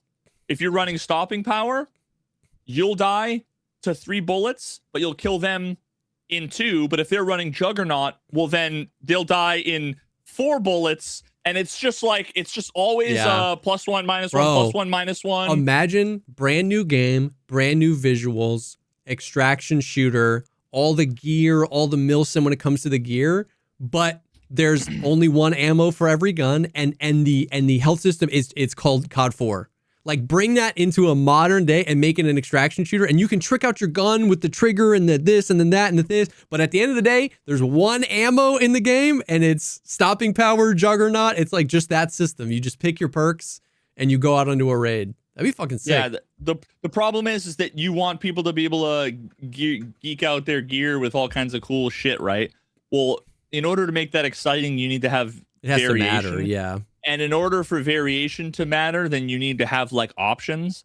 And the problem is the moment you have a gun that can shoot faster than another gun with a bullet that does more damage, the whole thing breaks. Well, yeah, but that's how... Because before you had like the MP5 in COD, shoots 50% faster, but it does 50% less damage. Yeah. The AKS-74U goes pop, pop, pop, pop, pop, pop, with bigger bullets. Let's bring that back. All you can adjust is like optic, suppressed or not, drum, magazine capacity, buttstock for ergo.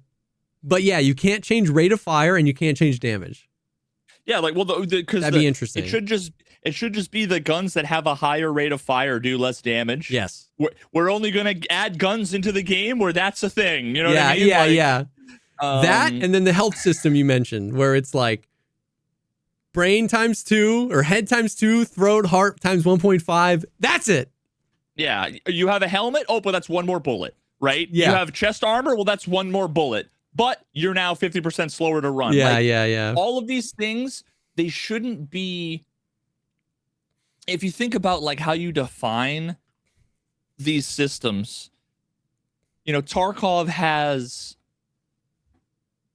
9 different zones with all this overflow, and then a million different bullets that have 10, and there's armor class, and there's a million variables, and each one of them is a discrete, like sliding, lever that can be set anywhere between 0 and infinity.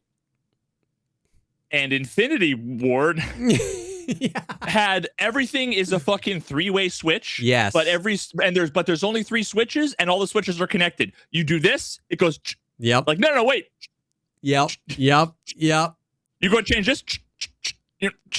Right. Yep. 100%. It's the whole Tony Hawk Pro Skater. You've got 10 points to allocate. You can give yourself a lot of speed, but you can't turn. Right. You can only have one. Yeah. But, games like Tarkov, they make it so that like you can have all the things and you can have none of it. And also sometimes it doesn't matter. Yeah, exactly. I was going to say, and there's literally just like a D20 dice roll on like, did it ricochet? And every equation that came before it is nullified because the answer was yes, it ricocheted. And you're like, fucking A. Yeah. And the crazy thing is that part of what sucks about that is that you're talking about things that for which the percentages are only relevant if you're a fucking researcher looking at a paper with a p-value of whatever, an n value of whatever, and you're doing like a statistical analysis of like 27%, and that's in line with our 25% estimate. No, motherfucker, you're gonna kill 4 guys today. So the 0.4% chance is it's just broken. Yeah. Because you have a sample size of 3 and you just got unlucky for one of them. So there's always going to be a huge portion that are just having a bad time. Yeah. So you need to just like get rid of all that bullshit and just make it like focus on the experience of an individual. Yeah.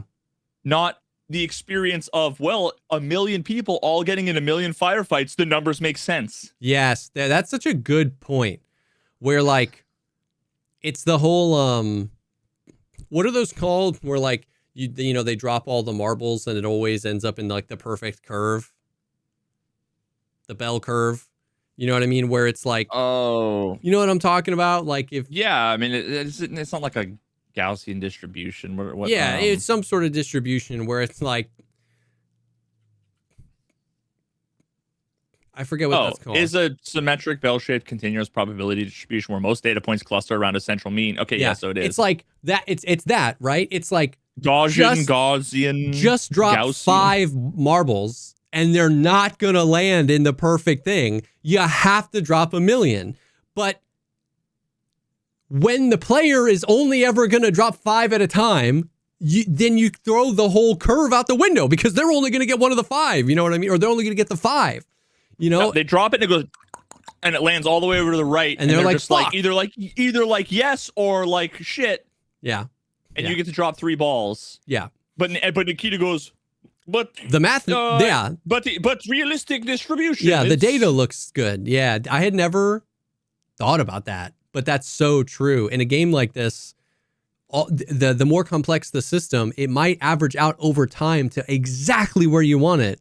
But the player is like, that requires an amount of data points that a player will never achieve, especially in any given session. And so those outliers become like really meaningful detractors to an experience when that was 20% of the fights you got into that day, that crazy thing happened. Yeah, that's very interesting. Well, you know what's the doubly, quadruply sad part is that they never based any of that on numbers. It was always based on vibes. Yeah. Well, Tarkov. Because I remember this was going back to the conversations back in 2018 or whatever I was having with Nikita about like Battle Buddy and all that stuff. Yeah. I was like, hey, my like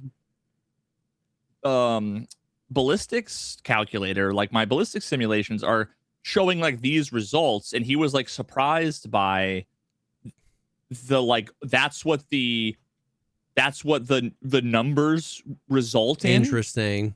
It results in 35 bullets to kill if you if you hit leg arm leg arm leg stomach, arm leg stomach arm leg arm leg stomach leg.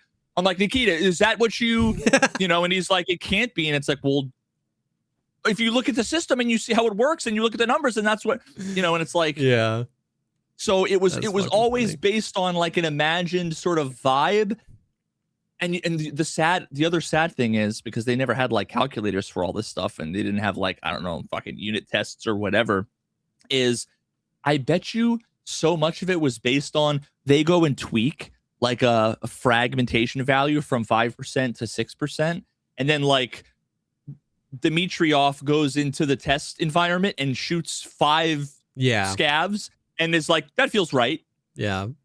When it like couldn't ever possibly, it's all just sort of like, you know? Yeah. So, yeah.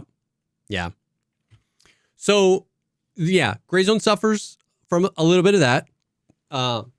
And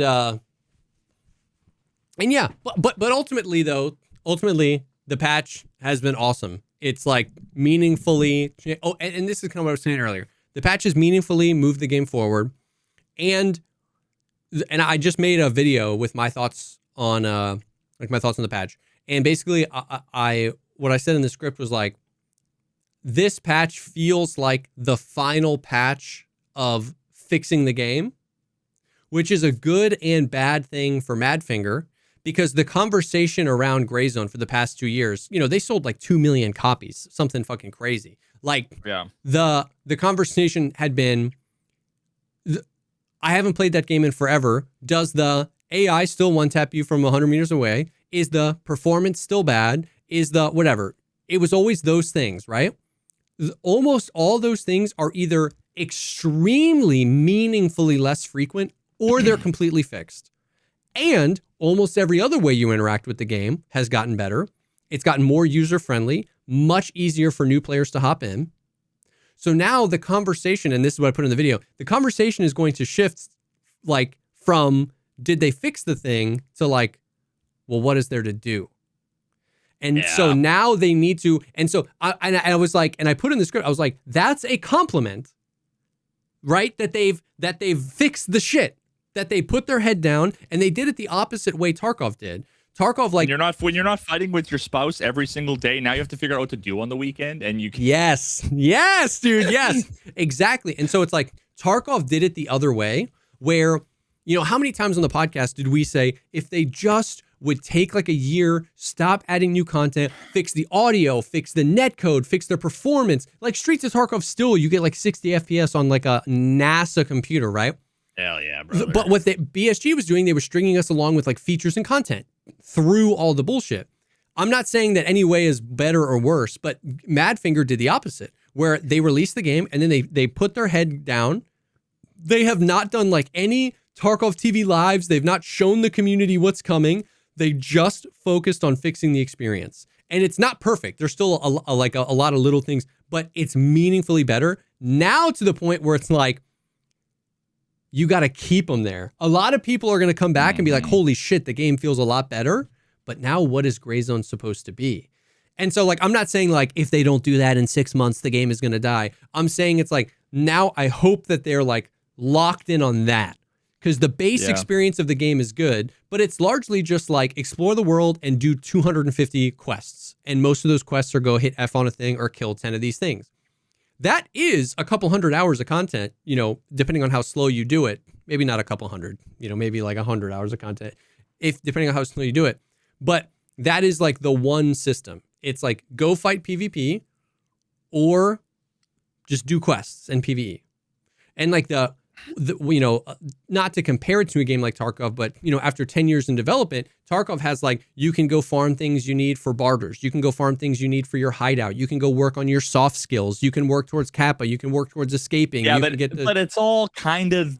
It's all very similar. Think about it, it's all the same. It's just, what are you hitting F on the item for? Yes, certainly.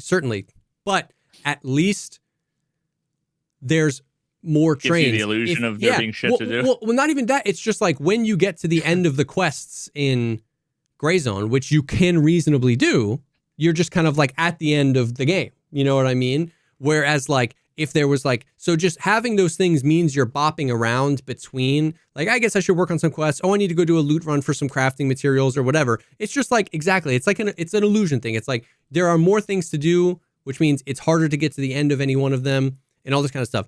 And they've teased a lot of this stuff in the past. Like they've talked about crafting. When Morrow was on the podcast, do you remember this? He was talking about how like they wanted to have soft skills, but I think he literally specifically said, instead of just like, I think he said that he hated the thought of reloading a Mosin in a bush, increasing your sniper skill, like that your person would get better at sniping as a result of like doing that. And he talked about this system he talked about on the podcast about like it, like you have to do a challenge. Like you have to like snipe someone from 1,000 meters away. And then when you do that, you've earned like a mark. And now you can like buy this extra thing, or you can hold your breath 10% longer. You've like accomplished a thing. And then your reward for that is some meaningful. I mean, that's not very different from Skyrim saying, go clear out this thing of the cave trolls, and you come back and they give you 5 strength points. Yes, exactly. So, but we don't have that. We don't have skills. They said faction warfare was supposed to be a big part of it. There's really no difference between the factions. Ground Zero, the big red circle in the middle of the map. What's in there? You know, they said that this game was based on Roadside Picnic. How supernatural are we talking? Like basically, and this was the feedback I told them, was I was like, Gray Zone feels really good now. But nobody knows what the game is supposed to be.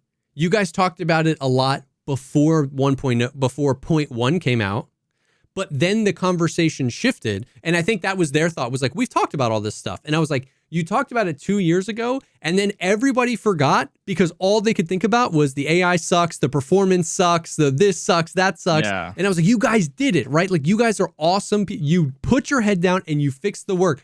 But now nobody really knows what Gray Zone is supposed to be anymore. And that was my feedback to them, was like lean into that. I know the fear from a game dev, right, is like, you don't, like Tarkov is almost the example of you don't want to go there, where you make all these crazy promises and then 1.0 can't even come close to that. But you do need something. You do need some sort of anticipation, right? Like you do need to, you know, that's what got us through those early days. And so so genuinely, like, I'm very excited for Gray Zone. Like, I think if they play their cards right, the next few patches should be really like mechanically content heavy, like new ways to interact with the world. Though, like, they're in an open world. It's so ripe for like world events, right? PvP catalysts where like a helicopter crashes and over the radio, it gives you the coordinates, and then all 3 factions show up because they want the loot. Like, an open world game is like, give me some open world shit. You know what I mean? Yeah. Like it's, the world is so cool. It's like yearning for that kind of stuff. So that's like the TLDR, where I'm like, I'm coming back to Gray Zone after a year, and I'm like, this patch is great. Every part of the game got better. It's not perfect, but like, it's the most fun Gray Zone has ever been. The problem is, I've already done all the quests when 0.1 came out. I did all the quests again when 0.3 came out. I'm doing all the quests again now. And so it's like, it's the Tarkov thing where it's like, you're making all these good changes, but you have to remember now that the content that is in the game, this is the third or fourth time you've had your core player base play it. So you really got to start the eternal struggle, locking into something new in the future. And I'm not even saying that they haven't done that. I'm just saying that that's all this patch makes me think about is like, oh, okay, I have very little complaints compared relative to 0.1. Now now because you fixed that problem, because, you gave me morphine in my leg. Now I can realize my shoulder hurts. And that's kind of it. It's like, it's not to say you didn't help me. You did, my leg was falling off and now I can't feel it anymore. But now I can see this other problem. So, but while I was up there, when I was talking to them about the future, when I was talking to them about like all the plans that they have, it's sick. I mean, it's like, I really think there's so much potential for this like open world, progression-based, loot-based, Arma style. Like they've got a lot going on there and they've done a good job at making what they have better. For me personally, now all that does is like unlock the hunger for like, well, what's next? You know what I mean? So it's like, so that's where I'm at, right? Like they didn't pay me for my opinion. They didn't sponsor me for a video. I'm probably like, I've been telling chat, like, I'm gonna keep it real. I'm probably gonna play through drops and then put it right back down again. Yeah. But I am excited exactly. And let them cook. But I am very genuinely excited for the future of the game. So yeah, it's been fun though. It's been good times. Dude, the fucking an idea that like has lived rent free in my head ever since the moment I heard it was when Northern Lion was playing Trick Shot Simulator and basically saying this is the pure essence of like every video game is just this. Yeah, every video game is just this plus fluff. Just this with him fucking just throwing a playing card over and over again, trying to get it into the fucking thing, and eventually after 6 hours he gets in and he goes, oh, next level. Yeah, yes. It's just. Yep, that's just video games in a nutshell. Yep, it's so true. It's so freaking true. Brody, real quick, did you see? I had like the most side comment of all side comment tweets that somehow got 70,000 views. Really? No. Somehow to like a weird small contingent of people was like the worst possible thing you could say. So Crimson Desert. Yes. Did you see my tweet about that? Okay. Have you seen anything from Crimson Desert? Yeah, anything I've watched about some gameplay, watched a couple of videos, kept up with like a little bit of just the fact that like the game launched, the controls were really bad. It has a really, really slow, rough first hour or two. Then apparently the game opens up and it's like really fun. Just like that, like general sentiment from the community I've kind of seen. Okay, so I'm glad that because I saw similar-ish to you. So just to like paint a picture, okay? Okay. I hear about this new game that's come out called Crimson Desert. Yeah. All I think about is Black Desert Online. I basically picture the meme shit I saw 7 years ago about Black Desert Online. I'm like, it's just one of those, there's like NPCs, open world quests, a big thing. Buzzword.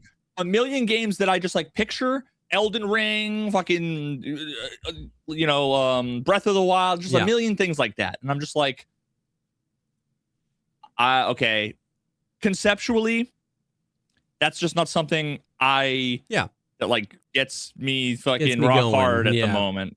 So, but I haven't seen a screenshot. I haven't seen a minute of gameplay. Okay. It's just a game called Crimson Desert. That's this open world RPG. Okay. That just came out. Now keep in mind too, the context of like, what was that game that just came out that like instantly went under, instantly failed? High Guard. To me, High Guard, Crimson Desert, it's all the same, right? Yeah. It's all just like a thing that a bunch of people are kind of talking about. Yeah. Some people say some good things, some people say like whatever, right? But for the most part, what I saw was some people talking about controls, some people talking about jank. In both cases, the jank is like the jank of like Oblivion is like what makes Oblivion Oblivion. Yeah. You know what I mean? So it's like there's a lot of jank, but like I like it. Yeah. Or the controls were fucking weird, but like once I got used to it, it felt better. Like really, it was very just. Yeah. It was very just. The game is a 6.5 out of 10, 7 out of 10 IGN score or whatever that I'm never gonna play. Cool, whatever, right? 2 weeks go by. And I see, and what I've consumed in terms of commentary on it is like glancing at 3 replies on Twitter quickly while I'm scrolling. Yeah. Like, I haven't thought about it at all, okay? Yeah.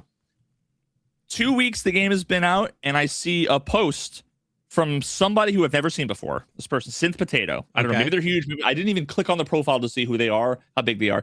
They said, 40 hours into Crimson Desert, and I still haven't done a single thing outside of Hernand, whatever, the opening region. It's blowing my mind that I haven't seen 70% of the map yet. I keep wondering, how did they do this? It's Red Dead Redemption 2 level detailed in a Ubisoft-size open world somehow. Okay. And so I'm like, all I'm thinking is, they're either like totally glazing, they don't know anything about game, whatever, or this game is somehow fucking incredible and like no one's talking about it, you know. And when I say no one's talking about it, I mean like no one came into my chat once in 2 weeks and was like, yo, you check out Crimson Desert? Yeah.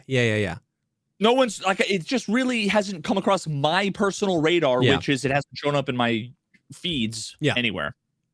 So I quote tweet, and I'd say, I'd be really excited to find out my gut was wrong here, but Red Dead 2 levels of detail? That's the game where you can like follow the guy home from the bartender, and he'll like stumble home and get into bed before like sweep his porch. You know what I mean? Like Red Dead. Everybody's got like tattoos and like a job and like a social security number. You know what I mean? So I said, Red Dead 2 level of detail? That's got to be a massive exaggeration, no? I've heard bits here and there about the game, but nothing that would give me the slightest idea that it's remotely comparable to Red Dead Redemption 2. Is this true? So I started by saying, I'd be excited to find out I was wrong, but like when I heard this, my gut was like, this can't be true. Yeah. You know, because everybody would be like, game of the year, you know, like, because RDR 2 is like one of the GOATs. Yeah. It's on like a million people's top 3 list. Yeah, for sure. And now a ton of people, like the vast majority of people, just gave me feedback about like either the game's great or the game's not for me, or like the complete bell curve of whatever. Except a couple of the responses were fucking hilarious.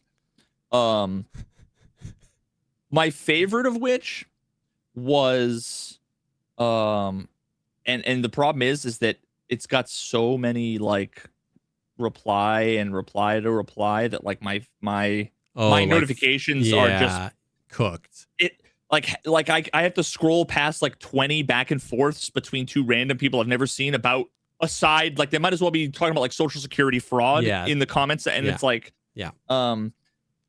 but yeah. So the one that was the funniest to me was, bro, have you played the game? If not, why are you making a review on it, expecting us to agree with you? And I was like, what? I was like, I think you're confused, my guy. Oh my God. What? Me saying, whoa, I haven't seen basically anything about the game, and they're comparing it with one of the GOATs. This would be sick if it was true. Is this true? It's like, bro, you can't just be amazed that it's a great game and is up there with RDR2. What is this questioning about? Oh my God. Like that is one of those things where like it is the conditioning that like anything other than like hands and knees, dick in mouth, this is the best thing. And I agree with all of your personal takes, Johnny Pants 69420, is treated as hostile. It's like their immune system is like in cancer mode where everything must die because something is wrong. It's just like it is just, that is brain rot incarnate. Like the sliding scale of like, the gradient of like agree to disagree has become a black and white scale where 1% of it is I agree and 99% is I completely disagree. Like it's so crazy. Yeah, and then just to see the like, so I make the mistake of thinking like there's a human at the keyboard, and I'm like, bro, like I think it might be my wording, but see the thing is that like people, they read something and they think English is a language in which one sentence can only ever mean one thing. Yeah. And it's the first thing that comes to my mind. Yeah. Right. So, and I like, for whatever reason, like to be like, let me clarify what I meant, because like your assessment of what I meant doesn't align with what I meant. Yeah. Yeah. So like, there's just a misunderstanding, right? Like me trying to fucking, and dude, it's just so funny how it devolves into other people like jumping in and being like, having the brain rot take that everything is about engagement farming. Like the only thing cringier than how much engagement farming there is on Twitter is how everybody thinks that everything is engagement farming. Yes. Oh, dude. I said a thing Preach. you don't agree with. Preach. I must be farming engagement. And here's the thing. Why? My shit's not monetized. I don't want 71,000 people to see the thing that I didn't really think very much about when I posted. I don't want engagement. I want a conversation with like 3 humans. It's the end game of social media where like once it got monetized and once it became about the advertisement, then so much of social media became optimizing for that, such that we have forgotten that when social media started, it was like very explicitly for like musings and unintelligible random, just like I farted today, haha. And then all of a sudden it's like, he is somehow 70 chess engagement farming me with that fart tweet to make a shit ton of money at my expense. I fucking hate that guy. And it's like, whoa. Yeah, that's 100% it. It's the final boss of like social media where everybody, it's mutually assured destruction. Everybody is engagement farming, therefore I must engagement farm, and that tweet must be engagement farm, and I'm not going to get farmed. And then they respond to the tweet that would be getting farmed if I was trying to farm you. It's insane. Yeah, dude. It's like, and I mean, of course, this just goes back to the fucking video that I put out what seems like an eternity ago. But it's just like, the things you're upset about are real and true. It's just not everyone everywhere all the time, and it's not turned up 10. So like him insisting that my like I don't know how to communicate to the guy. I didn't think about this game or the tweet that I'm commenting on for more than 7 seconds of my entire life. Yeah. So nothing should ever make you upset about anything. And basically, maybe there was a misunderstanding. So me clarifying should just make you go, oh, okay. Yes. But instead they go, no matter how many times you tell me that's not what you meant, I'm going to tell you what you meant. Yeah. And I'm going to then rant about how you have to come up with your own opinions about video games, bro. You can't read reviews and then just assume what everyone says is true. And I'm like, I didn't do any of that. Oh my God. Dude, it's insane.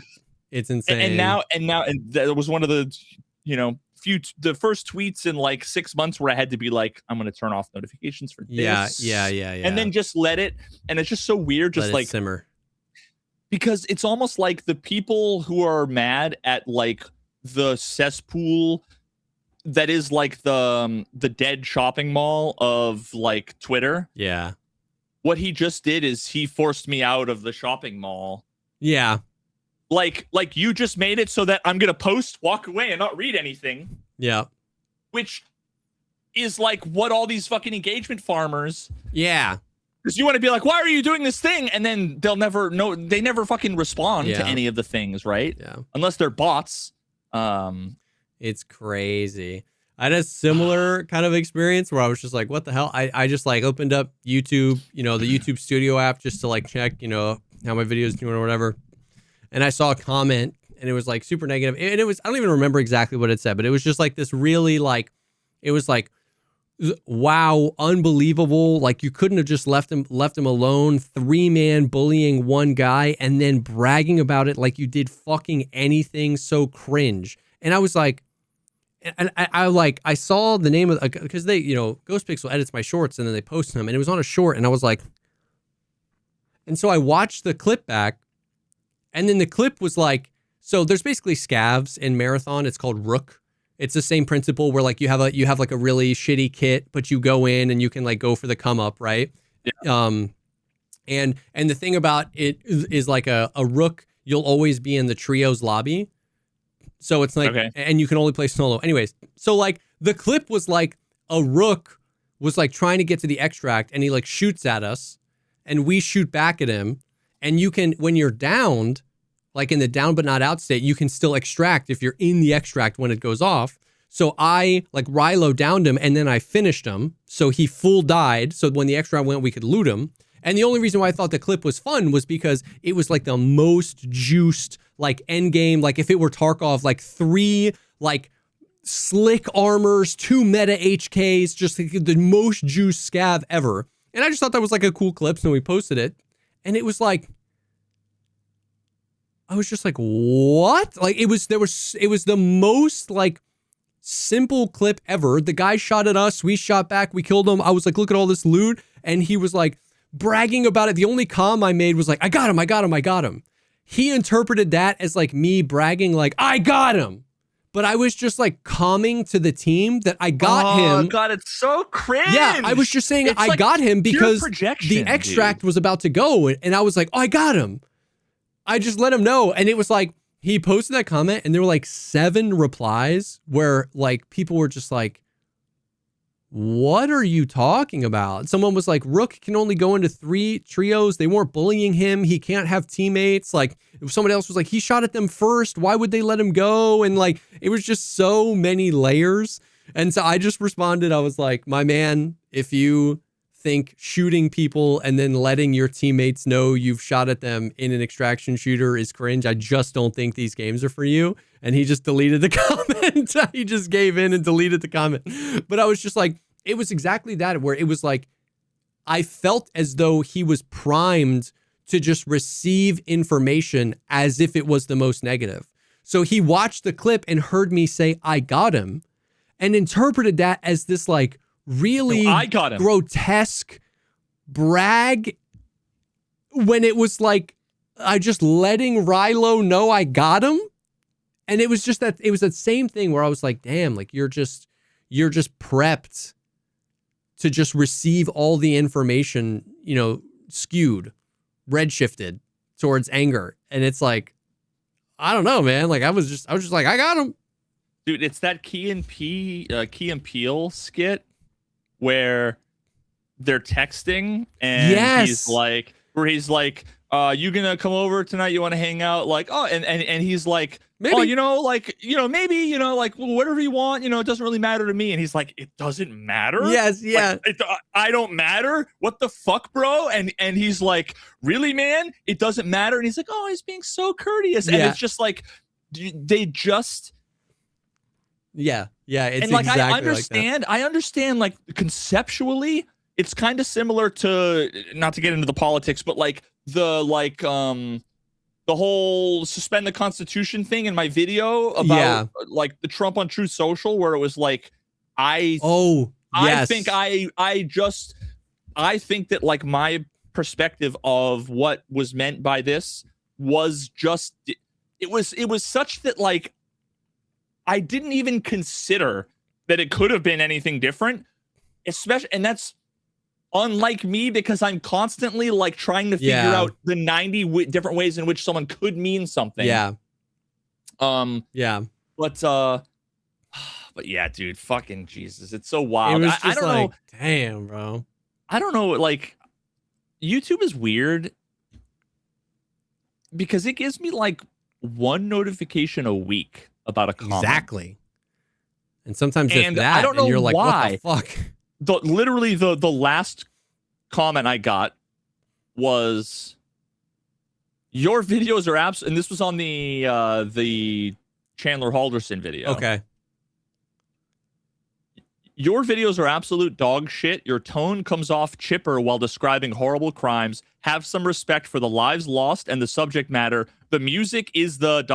I never clicked on it, but I'm just like, well, YouTube, why? Like, YouTube, I haven't been looking at my notifications lately. Is this you trying to bring me back? Dude, like, genuinely, what is this? Sometimes it feels like that. Sometimes it's like, whoa. I haven't only gotten one comment in 2 months. Whoa. He's too happy. I know that when I've noticed this trend that when he's depressed and hates himself, he spends so much more time on the app. What comment can this is the one. And it's like, exactly. You get your weekly notification from YouTube and it's like, hey, I hate your videos, kill yourself. And you're like, what? Yeah, dude, it's so weird. I get the same thing, and it's very weird. Honestly, one of the things that's like improved my quality of life on the platform, it's something that like,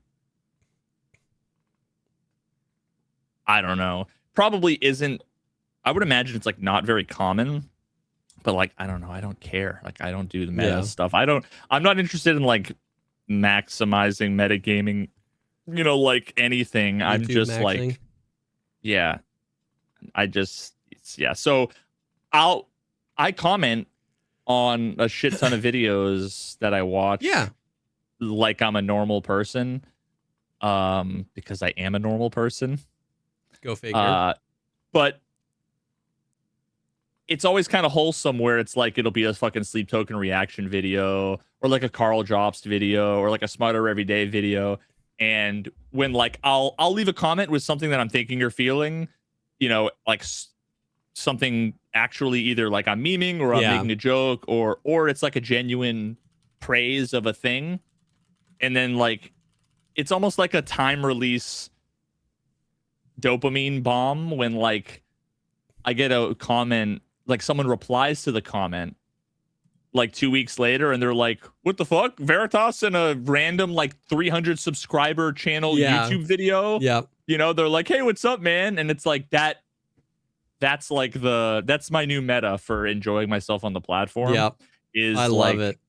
I'll, especially on the smaller channels, because like not for nothing, like as stupid and arbitrary and not impressive as the little like, kind of partner checkmark thing looks, that like when you were new, 100%. Someone commenting would have been like, whoa, what the fuck, 100%. Yeah. So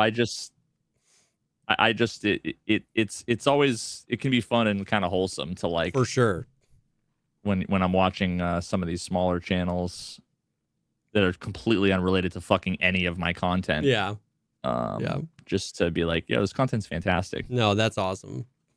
Yeah. Ugh. Well, that's the stuff.